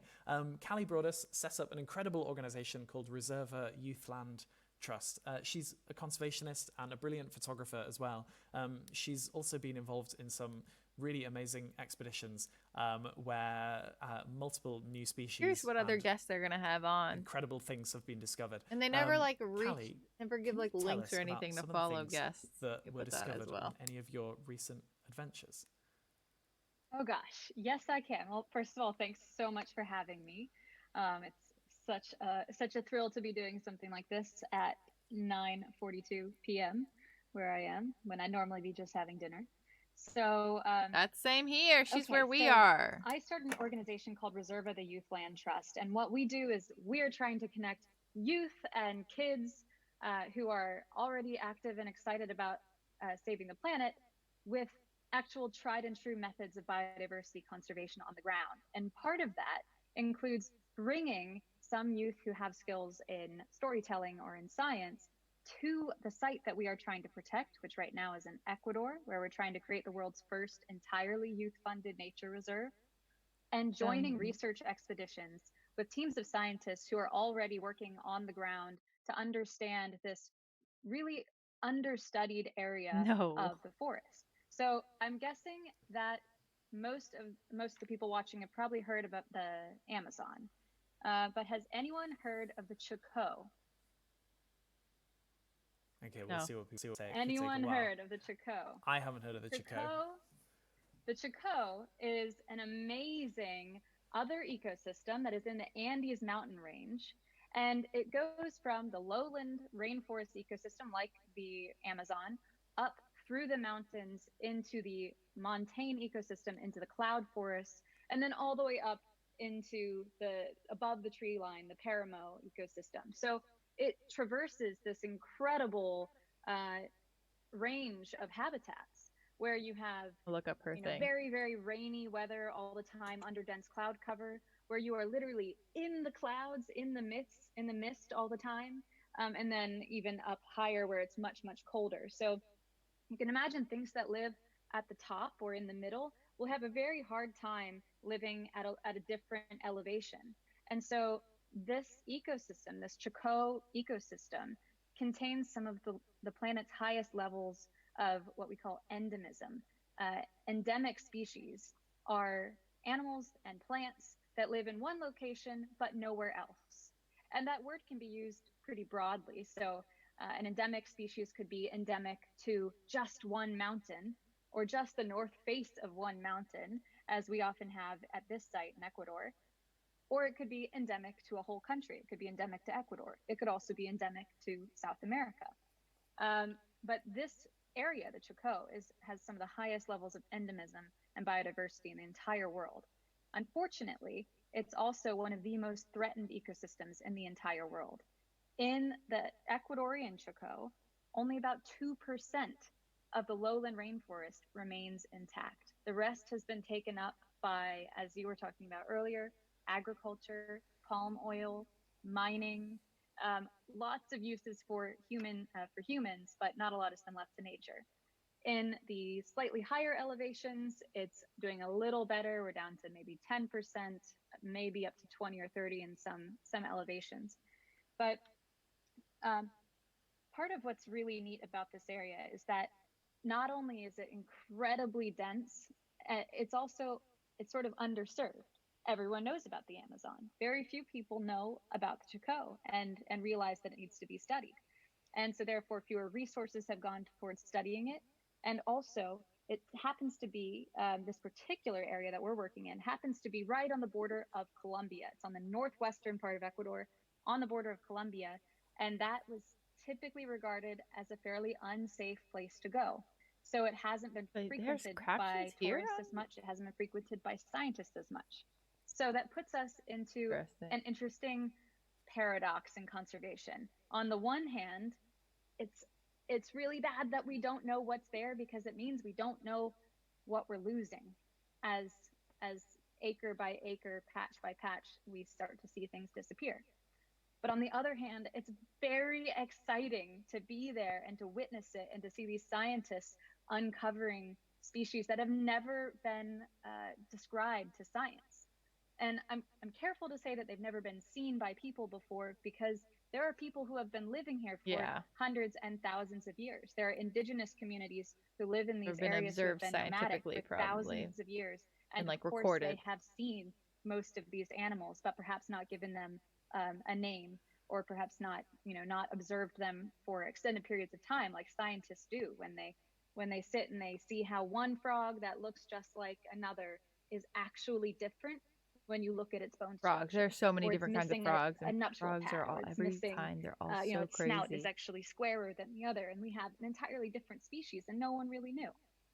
So, I have been now on two long expeditions in this reserve with our in-country partners, who are called Fundación Ecominga, and their partners in Abillo, the National Institute of Biodiversity in Quito. And it's nice to hear that it's people that are actually there who are travel from Quito, and it's about a 7-hour drive part of it, rather than just to this site. And we people from America coming over. Tents, we pack my 50-60 pounds of camera gear, and the hundreds of pounds of scientific equipment that are needed to go deep into this forest, set up camp, and begin to study it. So we bring a team of herpetologists, that's the group of scientists who study frogs and amphibians, reptiles, amphibians, and then we bring a group of mammalogists, people who are studying this group is studying the rodents on our site, and then our partners are actually orchid experts. So when we go, I am just documenting what these incredible scientists are studying, and I've had the chance to document some pretty amazing things. On my very first expedition, I remember hasn't been very much of like an interview. Night, we were just walking out at night. When you're going to look for reptiles, you need to walk, or amphibians. You usually need to go out at night to really get a lot. You use your light and you look around for an odd tail hanging off a leaf, or you look inside bromeliads and you're going to find a frog. And I remember that they found a frog, and it was maybe the second frog that we caught. And they looked at it and they said, "This is the new species." So in 2017, they had found this frog. This was only the second one that they had found. In 2017, they found this frog and determined through DNA analysis that it must be a new species. And they found it. They didn't know it was at this spot. And this frog became very important to our organization because we were there and we were documenting it. And if you go on our Instagram, you'll see it all over the place. These scientists gave us the incredible honor of getting to name this new species of frog. So when scientists discover a new species to science, they get to name it. And every frog, or every species of organism, gets a scientific name, which is usually in Latin. And so it has a genus, which is the group to which it belongs, and then a species name or a specific epithet. And so what they're asking us to do is give them that specific epithet. What does this have to do with agriculture? And when they gave this us is my that only honor, thing. Like, what does this have to do with the discussion we were having, like the thing they were teaching earlier? Everywhere. So I was really excited by your competition that you just mentioned, because that sounds a lot like what we just did in the fall, where we asked kids and youth up to 26 years old all around the world to offer a name for this new species of frog. What one? It's gonna be some like Minecraft from name. Ecuador actually won. Okay, I was gonna say. You let kids choose. We're still pretty small on social media, so everyone that's watching, please go follow Reserva YLT. But we got 627 entries from 36 countries. From the youngest entry, I think, was 2 years old, and it was super adorable, of course. And then we had entries from people in their 20s. The one that won, you get Bodie McBoatface, was conscientia, and it came with this message of the consciousness that we need to have for the planet. How old was that kid? More conscious about the land we use, what we eat, what we wear, what we buy. And this is from Carolina Bustillos from Ecuador, who's 19. And 19. she just Okay, wanted that okay, message to okay. be carried forward with this frog. And so now everyone who studies this frog forever and ever and ever will see that name and think conciencia. That's like the Spanish word conciencia, which means consciousness. And they'll think for a moment. They also got the chance to name to create the Spanish name and the English name. And the Spanish name that won was from a 14-year-old girl, also in Ecuador, coincidentally, and she made up a word. And she said, I think this is a really brilliant word because it's simple, it's easy, but it immediately tells you the habitat. She came up with the word nubular, and that's very similar to the Spanish word that means cloudy. And so, but it's a completely made up word. It just sounds kind of fun and neat. And so that one, and that publication is it's going to the publisher like this week. So I guess that's supposed to be kind of secret, but all the 300 people in here. Shh. So yeah, not in everyone jump tell here, it's but watching. in there. It's going to the publisher really soon. So yeah, that's just one of them. But we've had quite a number of really neat discoveries. We don't always get to name them, but pretty cool stuff. I love when a new word is invented. So Dapdame is asking, are endangered species introduced to these protected areas to help protect them as well? I don't want you bring That's in. a great question. So what is so important about this protected area is that it is already home to so many species and to several really important endangered species whose habitat is declining elsewhere. So one of the really important species on this reserve is a critically endangered monkey called the brown-headed spider monkey. And it's one of the top 25 most endangered primates in the world. They travel in groups, they're very gregarious, and so they're really pretty easy for poachers to find and hunt, and they use them for meat. And so they're down to very low numbers. And in fact, we don't really have good data on how many there are. Put a little safety pin in the back.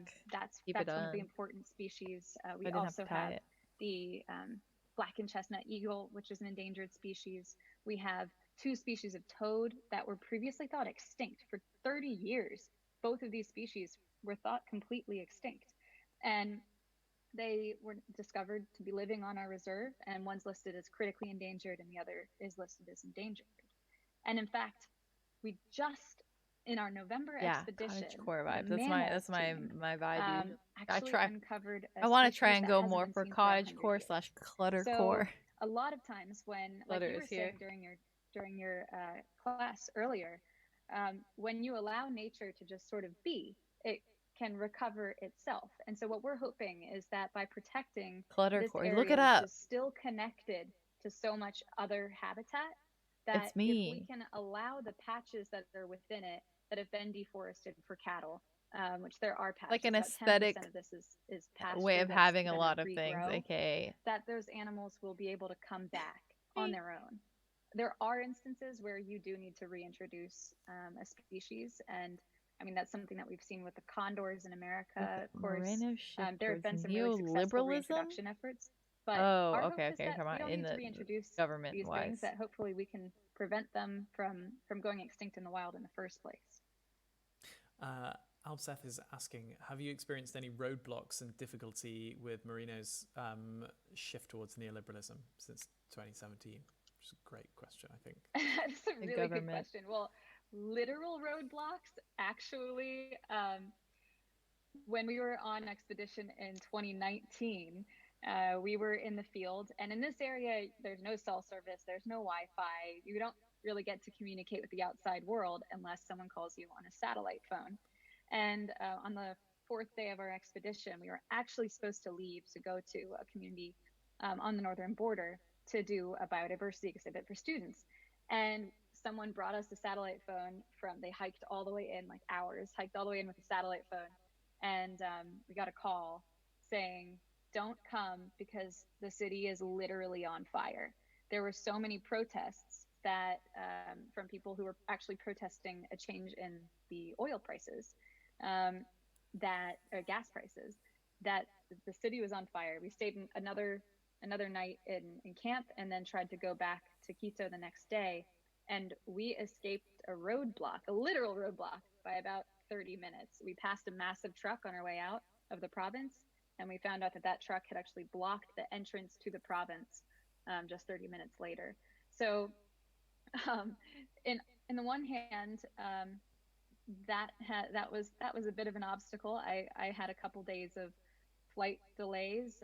There was one day when I was actually stuck in a hotel and didn't know if we were going to have food because there was one egg in the entire hotel, and we were all put under quarantine and fell asleep to the sound of mortars. And that was a really, I know it's a sad time for Ecuador, for Quito, and a very victorious time for the indigenous people who won. They basically won the argument they were lodging there. So that's probably not as existential of a question or of an answer as you might be hoping to, you know, to provoke. More of a literal answer, but yeah, I mean, I think that anytime you have a global shift toward, you know, politically, there are going to be unforeseen consequences. I have one last question for you here, which is, someone's asking why you have such a focus on epiphytes. On epiphytes? I can't remember what epiphytes are. Okay, epiphytes are plants that grow on other plants. Oh yeah. So epiphytic plants are super cool, and I'll tell you a story that the very first Not time another we story, ever no hiked offense. to our She's property boundary, the edge where this There's a story for 244 everything, acre which is plot of land great, that but the you know, youth I work with are trying to fundraise to protect. It's about a mile hike up to the edge, and it takes it's gonna about be a 6 cool hours epiphyte because it thing. is so steep. It is so hard, especially with Oh, camera apparently gear. orchids And are at this epiphytes. time, it was so muddy. It was like pouring rain, just drenched the entire time. And I remember there was a moment when we transitioned from one elevation to another, and I went under a log and came out of it, and all of a sudden, all around me, like above, hanging down, all over, were these bright red bromeliads, which are epiphytic plants that grow on other trees. And it was my first time at this elevation, and I just remember thinking, I think I just walked into planet Earth. And, you know, Oh, you brought up something earlier about, you know, how much humans have been have had a footprint on the wild, and it made me think, like, well, why is it important that we leave areas where there is no human footprint? Why is it important that we have you know, areas that are still pristine? And I think that it's hard to put into words, because a moment like that, where all of a sudden you just have this wave of realization of how different an ecosystem is when it's untouched. And for me, it was actually those epiphytic plants, those bromeliads, that she didn't ask gave me why. that She didn't answer sensation the very why they first have a time. focus. And it's something that I think is very, very deep inside us, that gets awoken when you are in the wild, in the real wild. And I didn't realize how wild it could be, even though I had been photographing wildlife for, you know, years and years and years. I didn't realize how wild it could be, and it was bromeliads and epiphytes that showed that to me. It's not always the big stuff. I'm totally the cheapest kind of conservationist, the cheapest kind of animal lover. I love the big mammals, and it was the epiphytes that did it for me. That is an amazing story.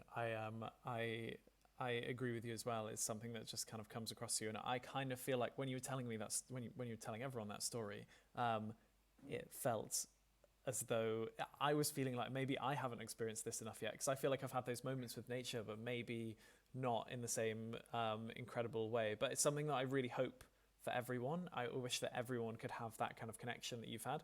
That's why it's so special and important that you are spreading it and communicating it, and also connecting young people to the land. So thank you for doing everything that you're doing. Of course. We will. Well, Oh, go on. I have to say that you don't have to travel to the untouched furthest areas of the world to feel, you know, to experience discovery. Oftentimes, you just need to sit near a log for an extended period of time and just watch. There's a very famous conservationist named E.O. Wilson who became famous because he studied ants. And he just figured, you know, no one else is really studying them, so I guess I'll do it.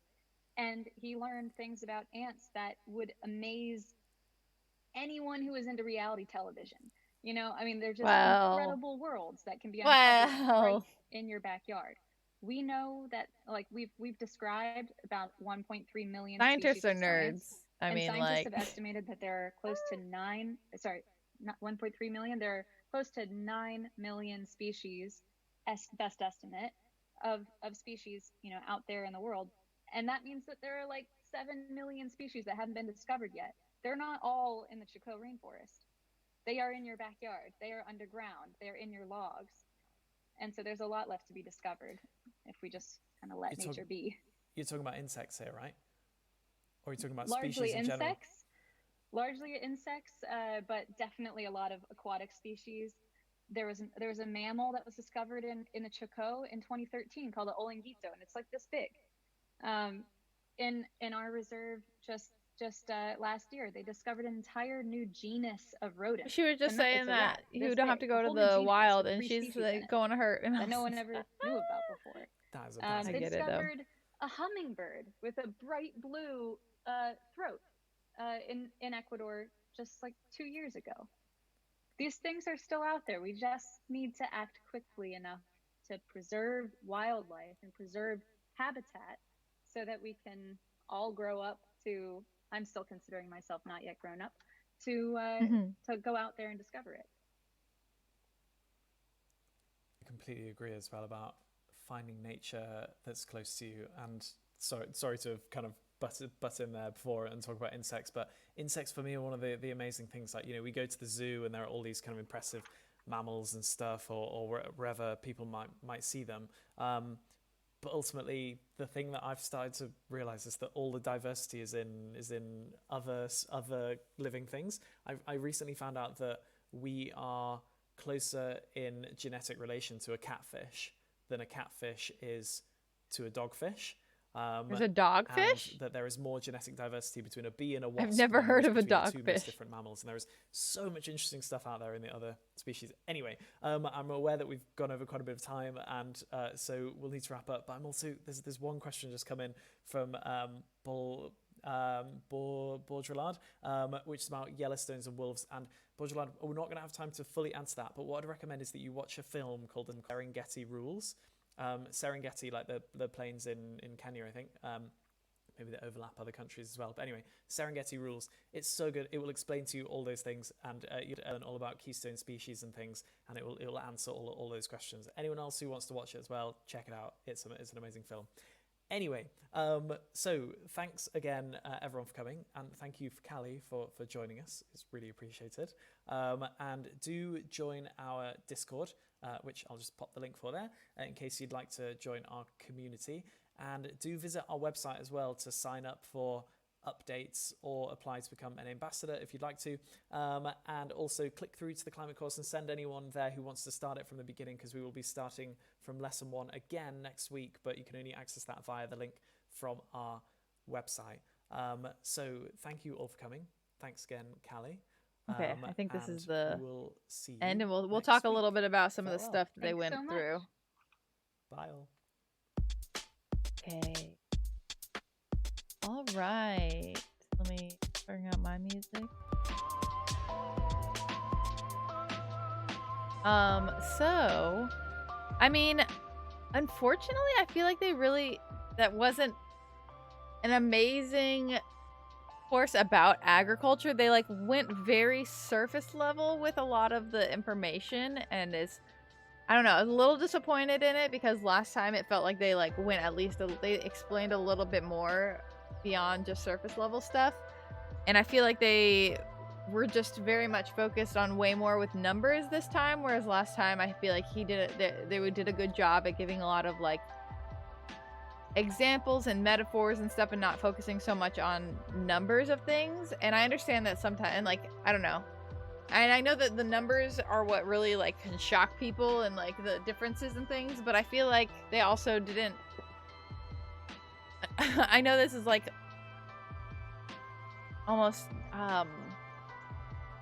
like, I don't know, because their focus is on the environment, but then they didn't really talk about how much even the way we do like have agriculture and stuff, how much it affects like humans, you know, like how the like when we shove a bunch of animals into a very small area and it's usually in poorer neighborhoods, then it like pollutes the air, pollutes the water.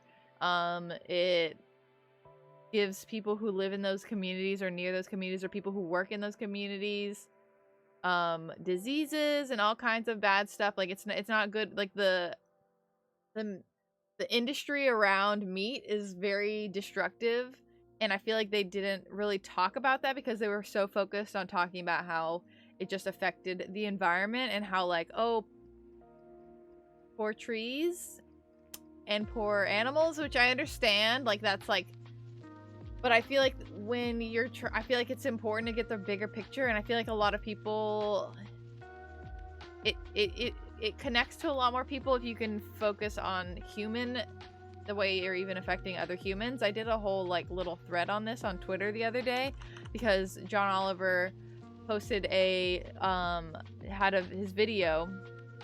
You know how the Last Week Tonight puts out their like main segment on YouTube every Sunday or Monday or whatever from their Sunday show. And his this time was specifically on the meat packing industry and the horrible conditions that the workers have to exist in and how bad COVID breakouts and stuff were in the meat packing industry, in the meat packing facilities. I agree that connecting the message with humans is extremely important to get people. Yeah, it just doesn't make.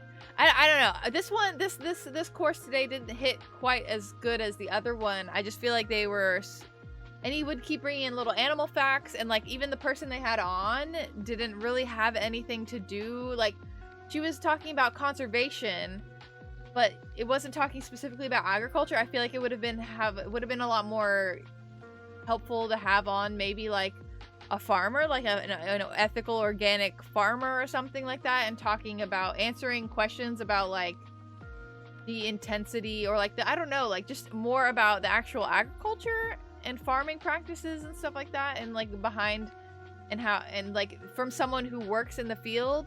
He even said that like he has a uncle who's a pig farmer, and he had a little statement from his uncle saying how like as a pig farmer, he sees how inefficient it is to be based with like so focused on meat, because the amount of grains and stuff he gets in to feed his pigs would be able to feed a lot more people than the single pig that he is raising to feed people, you know? And then they didn't, I don't know, I just feel like they didn't talk very much about even like the effect or the possibilities of like where you could have changes in your eating habits and stuff. I know they were saying they didn't want to tell people how to eat, but I mean, you can still give tips, even though they were talking about, oh yeah, you should eat soy.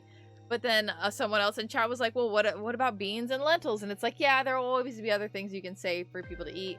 Love to see an interview with a regenerative farmer and realistically how it's better for people in community. Yeah, like I just feel like they dropped the ball a little bit on talking about how bad it is for humans. And also like there were moments where he was like, oh yeah, just by, I don't know, it was I always have I'm always, because I've taken in so much content specifically about veganism and like and eating, in the way people eat and the way that we can affect the environment by what we choose to eat, then I don't like the narrative of like just eat better, like just tell people, like I don't know, maybe it wasn't his expertise, so he didn't want to talk very much about like how you can't just tell people like just buy more organic stuff, because that's like I don't know, because even he was saying that like a lot of farming isn't good because like it takes away the topsoil, and the topsoil has a lot of the nutrients, and it takes a long time to bring back the topsoil. And I feel like,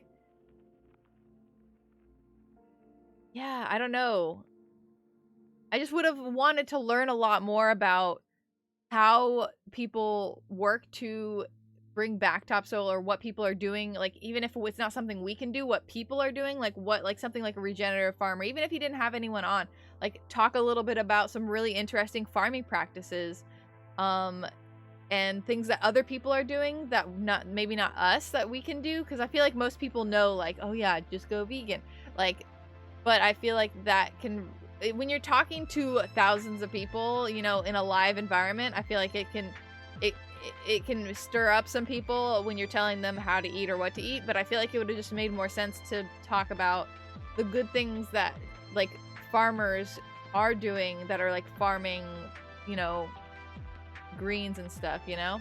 Probably the most realistic way people can improve their food intake is just subscribe to a local farm overflow produce box. Yeah, I feel like he talked a little bit about that, but he didn't even talk about how you can buy boxes like that.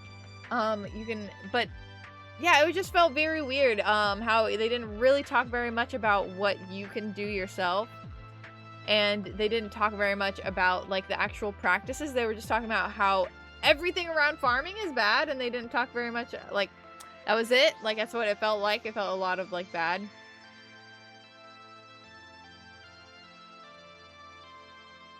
Other than that, and farmers markets and finding ethical veggies is very hard. Yeah, I just feel like, but yeah, and that's why, and I maybe they didn't want to talk about it because like a lot of people complain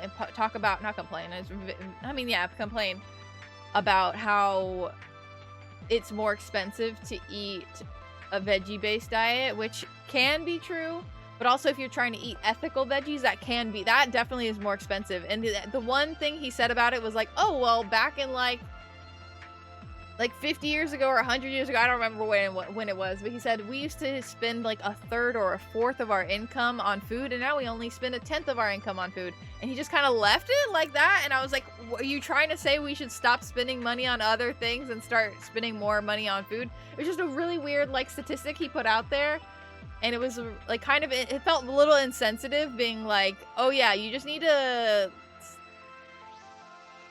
reevaluate your money spending, is what it felt like he was saying. Like, oh, we need to just change the way people spend money, and you should spend a larger portion of your income on, it's like, oh yeah, tell that to people who literally, like a lot of lower middle class people who already struggle to like budget their food, like, and have a healthy diet. It just felt very weird.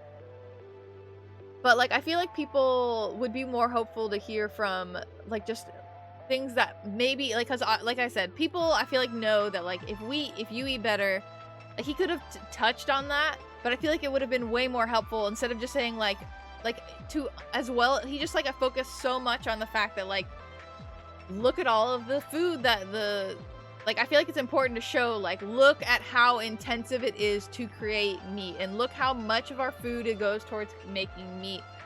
But I feel like it would have been also helpful to be like, here are, like I said before, like, here are farming practices. I just don't know. There's so much I don't know about, like, farming and, like, how to even, like, restore, like, stuff like that. And it just felt a lot of, like, oh, go look at our website for more information. It's like, well, I don't know. And I feel like I would have rather, instead of having all that like long, like not even conversation, that long portion at the end where the girl was just talking about all these little like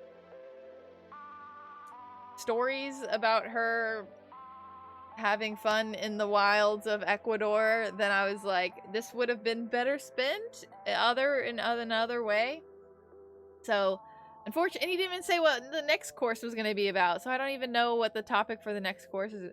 I did like the very entry level segment he did on how many organisms live in the soil. Yeah, I think that is really interesting, but I feel like even as a person who, like, to a degree, like, obviously I know about, like basic science things, I feel like I wanted to even know, like, why is that so important in terms of, like, for my food, and how do we replace those organisms? Like, because he was just talking about how, like, we're ruining our topsoil, and our topsoil, look why our topsoil is important, but then didn't talk about, like, how, or if there's any way that people are figuring out how to kind of restore it, you know? And that felt just unfortunate. You know, I'm gonna look on their website to see if they even mention what the other part of their climate course is. It says nature. This lesson was supposed to be nature, soil, and the future of food.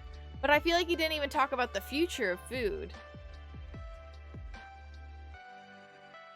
Like, what is the future of food? Who do you think their target audience is? I don't know. I guess, I mean, maybe it is just like beginner people, but I feel like a lot of people who are in there are like are people who already know climate change exists. Like, people aren't coming in to be like, let me find out these things are important. Beginners and teens, maybe teens, I'm not sure. Because even then, I feel like whenever you have, like, I feel like the one of their targets, I feel like, is definitely to have people feel hopeful and encouraged for the future of climate change. And I don't feel that way coming out of it. I don't feel hopeful because everything he was saying was like, it's that easy.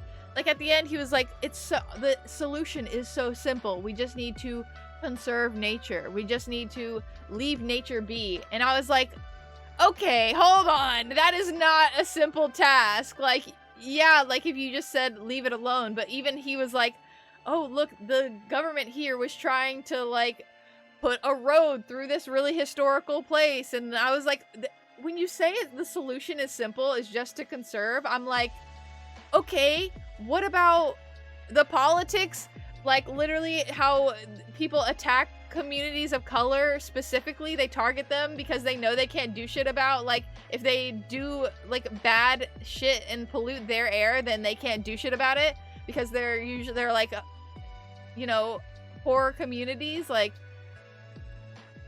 yeah, I was thinking, yeah, but what about all that society has created around that solution? Yeah, we like literally have struggled so much to conserve anything. He even showed the map, like, look how little has been untouched by humans. But it's really easy. We just need to stop touching it. Even though we have a big history of continuing to touch things, and you just talked about how we keep touching and destroying things in order to eat meat. It just felt very weird that he was like, it's easy.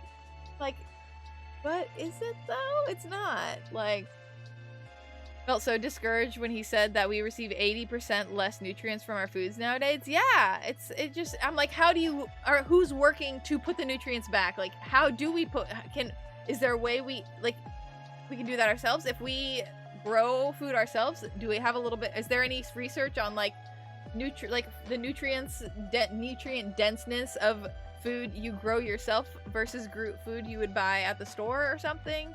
Like,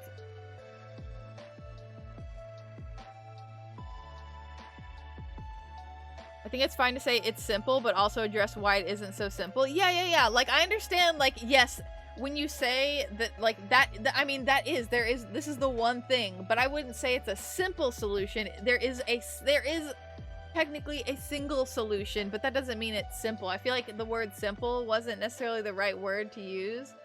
Like, yeah.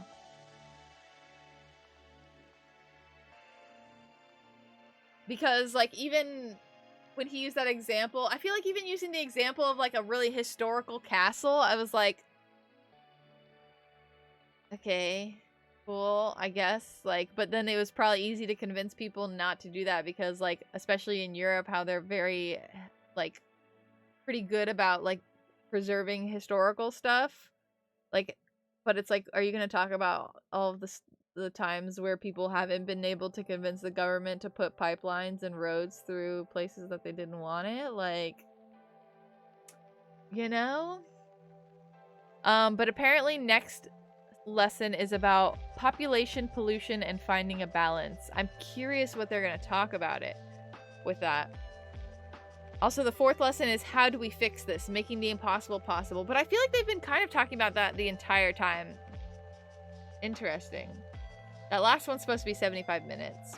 And this one was for 60 minutes, and the next one's also 60 minutes.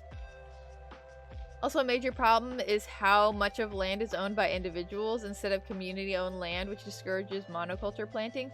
Yeah, and I feel like I understand he was talking a lot about monoculture in terms of like soy and grains and things like that. And just like the idea of monocropping is like not good. And that's how farms usually are nowadays, where like one farmer like does one crop.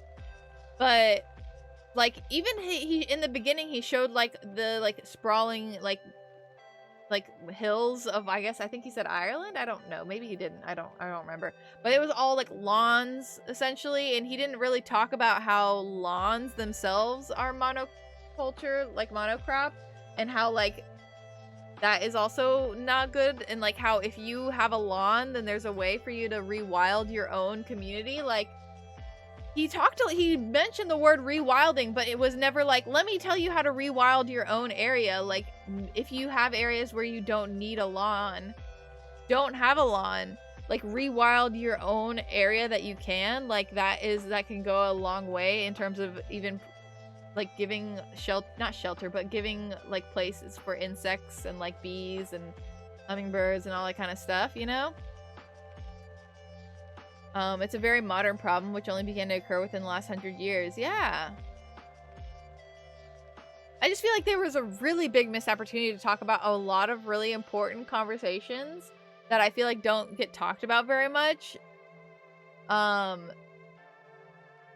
I guess maybe that's not what they're going for. I don't know. I just feel like if someone is coming to learn about climate, then I feel like the stuff that they went over was very much like something that I very easily find out myself. Like I just need to watch one single YouTube video and I probably could have found that information out like by Googling. I just wanted them to like, if you're teaching a bunch of new people about stuff, then I feel like it would be nice to teach them about some stuff that they might not have heard before outside of little like animal facts and like, look at what Brussels sprouts look like.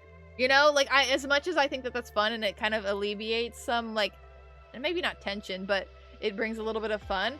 But there are like more relevant facts that you could be, or like fun things you could be sharing that are not, I don't know. Even though I guess Brussels sprouts are relevant to the conversation because they're a crop, but yeah, I feel like there are other personal choices that people can make beyond like spending more money on your own food. And like he should have mentioned community gardens, like go to community gardens and like, or find a Facebook group where people grow plants and maybe they have like plant boxes locally that they're like, hey, I have stuff in my backyard and I need to get rid of like stuff. Or like people who have backyard chickens and they're like, my chickens have a fuck ton of eggs, come get some of these eggs because, or you know, like stuff like that. Like even if you don't want to like go to the local farmers market or whatever, if you don't have the money, like I don't know. Community gardens are amazing. They're often quite affordable, like $20 a plot with free supplies. Yeah, I just feel like they're like stuff like that like they didn't talk about. Yeah, there's definitely a time in having like putting the time into gardening, but I feel like even mentioning that would have been nice. And even like people who live in apartments who maybe not, if they don't have a community garden, then they're like there's an opportunity to like get some of those like those vertical growing things. I know some of those are expensive, but like there was just no other solution offered to people. Felt like there was literally like there was almost zero conversation about what the audience member could do themselves, other than him kind of suggesting that people should like he said like, yeah, try to eat more plant-based. But then when someone was like, don't tell me what to eat, he was like, I'm not trying to tell you what to eat. And I'm like, but you can tell them other things, like literally like what we're saying. Like maybe if you can find time, grow some of your own herbs or food, and like go to a community garden, go to the farmer's market, go to like, I don't know, you know, like, and also things that other people are doing that are in the industry. I don't know how I would email them about this, because that's what I've been trying to do. They did ask for feedback on stuff, so I've been trying to mention things. Also, like he was saying that like, what was the thing about the turtles? What did the turtles have to do with agriculture? it had to do with the fact that climate change is like making the temperature go up, and then go like change in the ocean, and then like the 1 degree of change can like change the amount of females to male ratio there are of turtles. And I was like, what does this have to do with what we were talking about? I'm gonna say like felt off course a bit.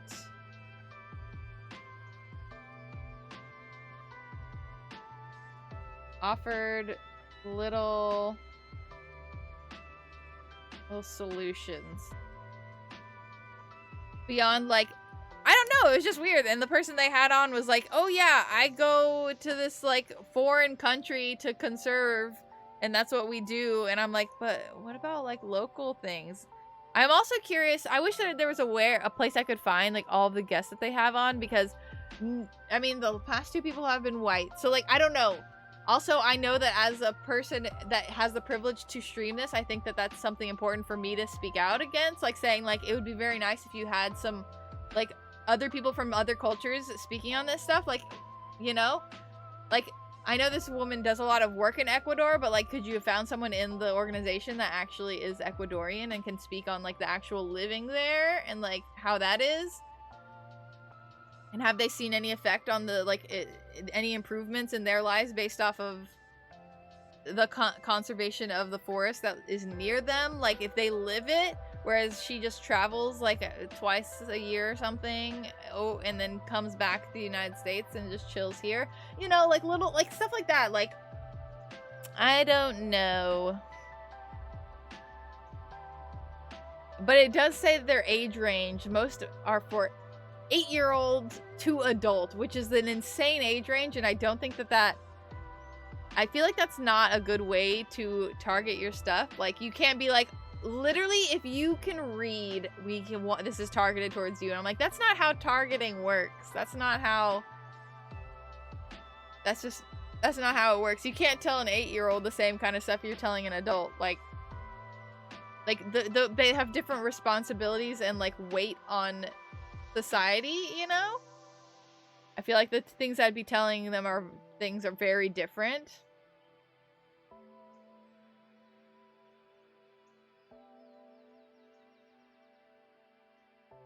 What should we do about space? I'm just looking at some of their other stuff. I feel like they should have more age-specific courses, because I feel like it's not helpful to like teach someone who is 30 years old the same thing that you're going to teach someone who's 8 years old or like 13 years old or something like that. Like even someone who's like 18 versus someone who's 8 should be being taught different things. And I feel like it would be a lot more helpful for them to be like, okay, so we're doing a course this week for like anyone who is still in like rudimentary school. Is that what, I don't know, what is anything that's like public school, you know, below college. That is what all of this is for. If you are, I feel like even college to adult is way more of a reasonable age range, you know? And I feel like that would be a lot more helpful. And I feel like that would be a lot better of a way to even structure their courses, so then they can, I feel like that would be just a million times better. Let me write that age range. Because I mean, like, I understand there are people who need, like, if you're trying to get a wide range, then talk like you're talking to a 5-year-old, but not everyone wants to be talked to like they're a 5-year-old, you know? And you should do a stream about the environmental effects of meat. I mean, I did do a little thread on Twitter. I need to learn a little bit more about it because I've only know the surface level stuff, but I mean, I probably should. That's what I was saying. Even watching these, like, the fact that I know the ways that I want them to do it better should be me being like, wait, if I can do it better, then I should just do it better. I should just do it and do it better. I guess you're right.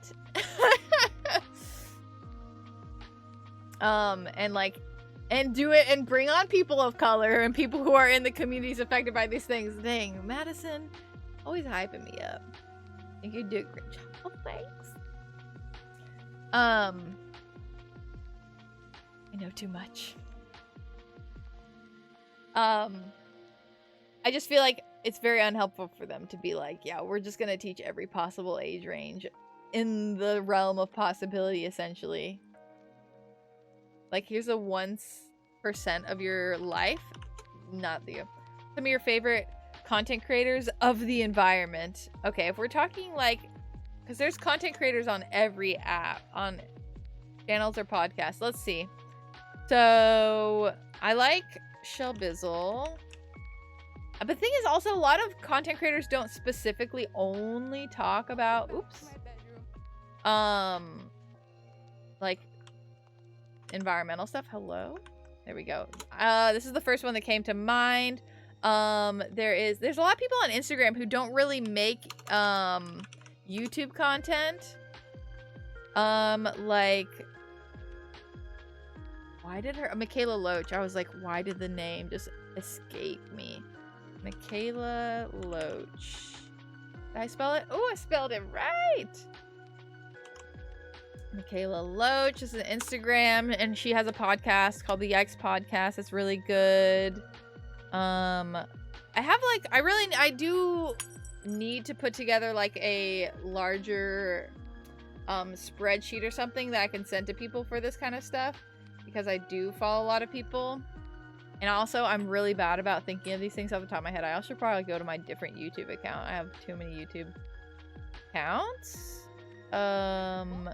Oops. Stop playing the videos, please. Internet. Let's see, who else here?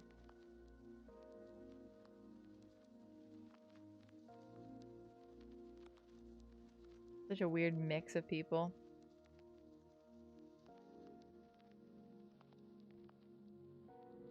Yeah, people just talk about such a wide range of stuff that it's not always like environmental specific. But even sustainably vegan, and I don't even like... I literally am so aware of the fact that all of these people, except for Michaela, but in terms of YouTubers that I'm suggesting, are all like white creators, and I don't like that. So if you guys have any specific like environmental YouTubers of color that you would recommend, let me know. Because honestly, I follow like a lot of like, I feel like some like people of color who are like vegan and things like that, but not very much. Hold on, just need to open this real quick, a video. Yeah, I just feel like so many people don't just exclusively talk about the environment. They talk about a lot of other stuff, but I'll definitely work on making a like a document or something to share that is like that. But yeah, it's just crazy to me that I just was a little more disappointed in this one after the last one was good. But Michaela Loach is also like, she's getting her doctor. She's trying to work to be a doctor. I don't know, but she's in the UK, so I don't really know the whole process there for that. But she's working to become a doctor, and she talks a lot of times about like racism in the medical industry and stuff, which I think is really, really important and is not talked about enough. Well, let me see. There is another streamer which we can maybe host, because I'm almost done here. And she's an actual geologist, and she was also co-streaming stuff earlier. But yeah, that's like those are the main things. I'll maybe email them. I'll email them about stuff.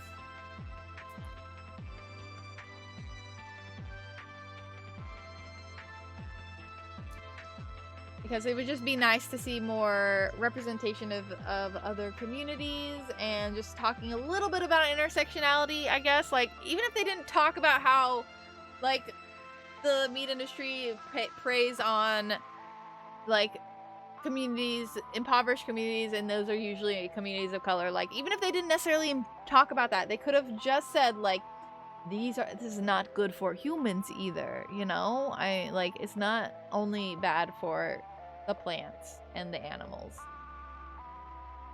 And how he was like, well, it's bad for, you know, like the whole thing. And I was like, we're not saving the environment, we're saving the animals. And I'm like, no, we're saving the humans. Like,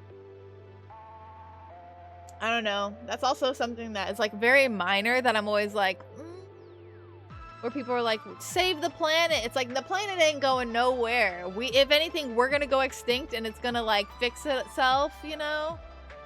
How to save the planet? The dirty climate solution. Oh, is this more about a lot of the soil stuff? I've listened to a little bit of this podcast. And I definitely want to listen to more of it. Literally called How to Save a Planet. It's such a good name. I want to start a podcast. Anyways. I gotta get other shit set before I start doing that. Podcast is great. They interview a black farmer who does small regenerative. Oh, that sounds so great. Oh my gosh, yeah, I'm gonna have to listen to that. I do really love. From the few episodes of that podcast I've listened to, I have enjoyed. I have not listened to that specific one though. She talks about all about what her practices are and the benefits. That is what I wanted to hear from this one, this specific course. But we're gonna be doing the other 2 courses still. I do not hold back on my opinions of it. So, yeah. There's just 2 more. The next one, like I said, let me actually remember what it was actually about. Hold on. The next one was about population, pollution, and finding a balance. And I sure as hell hope that they debunk the overpopulation myth. If they say overpopulation is the issue, which I don't think that they will, but I got some bones to pick, okay? That's all I gotta say. Especially with what they were saying today and how like it's very easy to feed the amount of people we need if we know to. Then I don't think that they're gonna go with the overpopulation thing. I think that that's just like even some people in chat were saying like some of the answers to some things, they were like, overpopulation is the problem. And I was like, that's a myth. They like to make you think the overpopulation is a myth, but it's false. Anyways, our generation is not even having kids, so we're gonna fix that real quick, real soon, you know? We're not having kids. Especially in the United States, the population is getting older because we are not replacing people, but that's what happens when you ruin our futures and we don't want to have kids because there's no way to sustain them or have a positive, assured future for your children, so...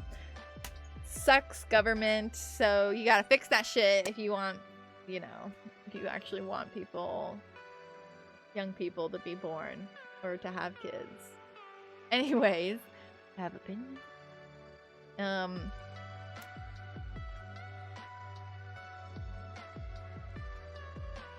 wish there was, I swear there have got to be like some science streamers that are black, because during Black History Month I try to only host black streamers, and I would really like it if it was also science and technology related, but I'm not seeing anything here.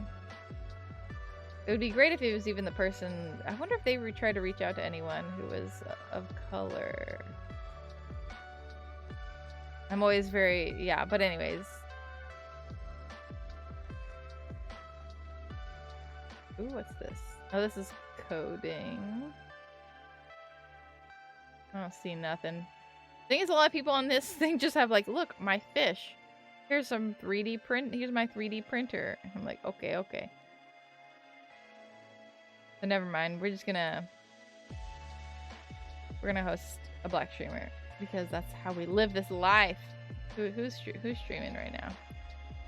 Black Crystal, just chatting.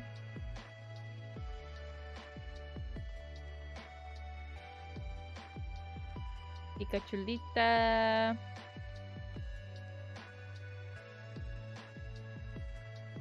We'll do Crystal. Cosplayer. I think she might be talking about some video game stuff. She has like a YouTube video of a game, I think streaming, but I'm not sure. It's just a general, just chatting. So we're gonna do a little raid her way. And if you guys would be so kind, then this is the raid message. I'd love it if you would copy and paste that into her chat whenever we go on over there. If you don't have my emotes, then you can use whatever emote you have that expresses joy, happiness, and excitement.